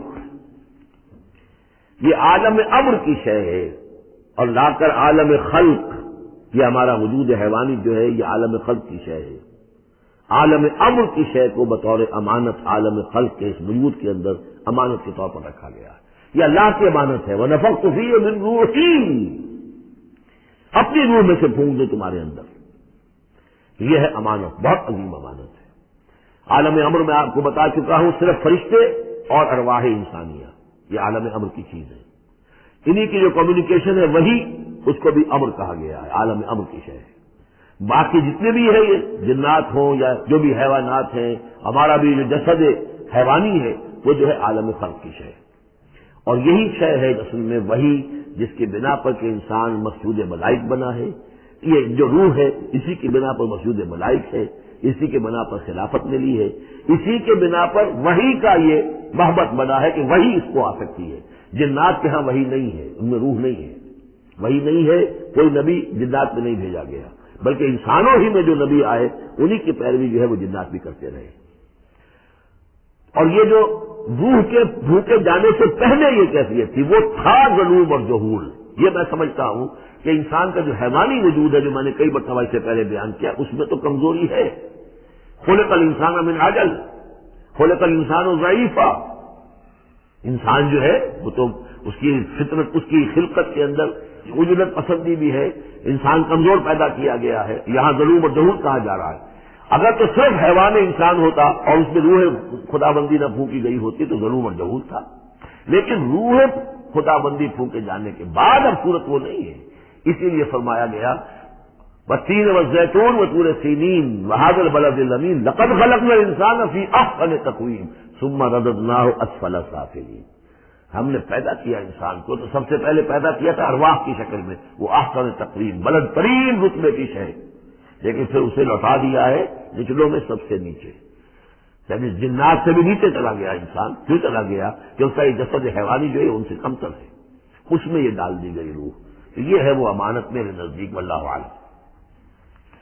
لیعذر اللہ المنافقین والمنافقات، اس امانت ہی کا اب یہ ظہور ہوگا۔ اس کا نتیجہ کیا نکلے گا؟ جو اس امانت کا حق ادا کرے گا اس کے لیے اللہ تعالیٰ کے لیے روح و ریحان و جنت نعیم۔ جو اس امانت میں خیانت کرے گا، اس کا حق ادا نہیں کرے گا، وہ حیوانی بن کر رہ جائے گا، حیوانی خواہشات اور حیوانی ہی داعیات ہی کا تابع فرمان بن کر رہ جائے گا۔ اس نے گویا کہ خیانت کی اس امانت میں۔ اس کے لیے لیعذب اللہ المنافقین والمنافقات والمشرکین والمشرکات، تاکہ نتیجہ یہ نکلے کہ اللہ عذاب دے منافق مردوں کو، منافق عورتوں کو، اور مشرک مردوں کو اور مشرک عورتوں کو۔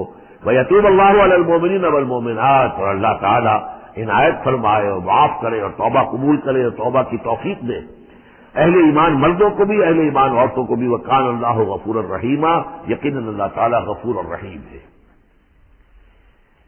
یہ جو چوتھا گروپ تھا مکی اور مدنی صورتوں کا وہ یہاں ختم ہوا۔ 8 مکیات اور 1 مدنی صورت۔ صدق اللہ العظیم۔ بارک اللہ لی ولکم فی القرآن العظیم ونفعنی وإیاکم بالآیات والذکر الحکیم۔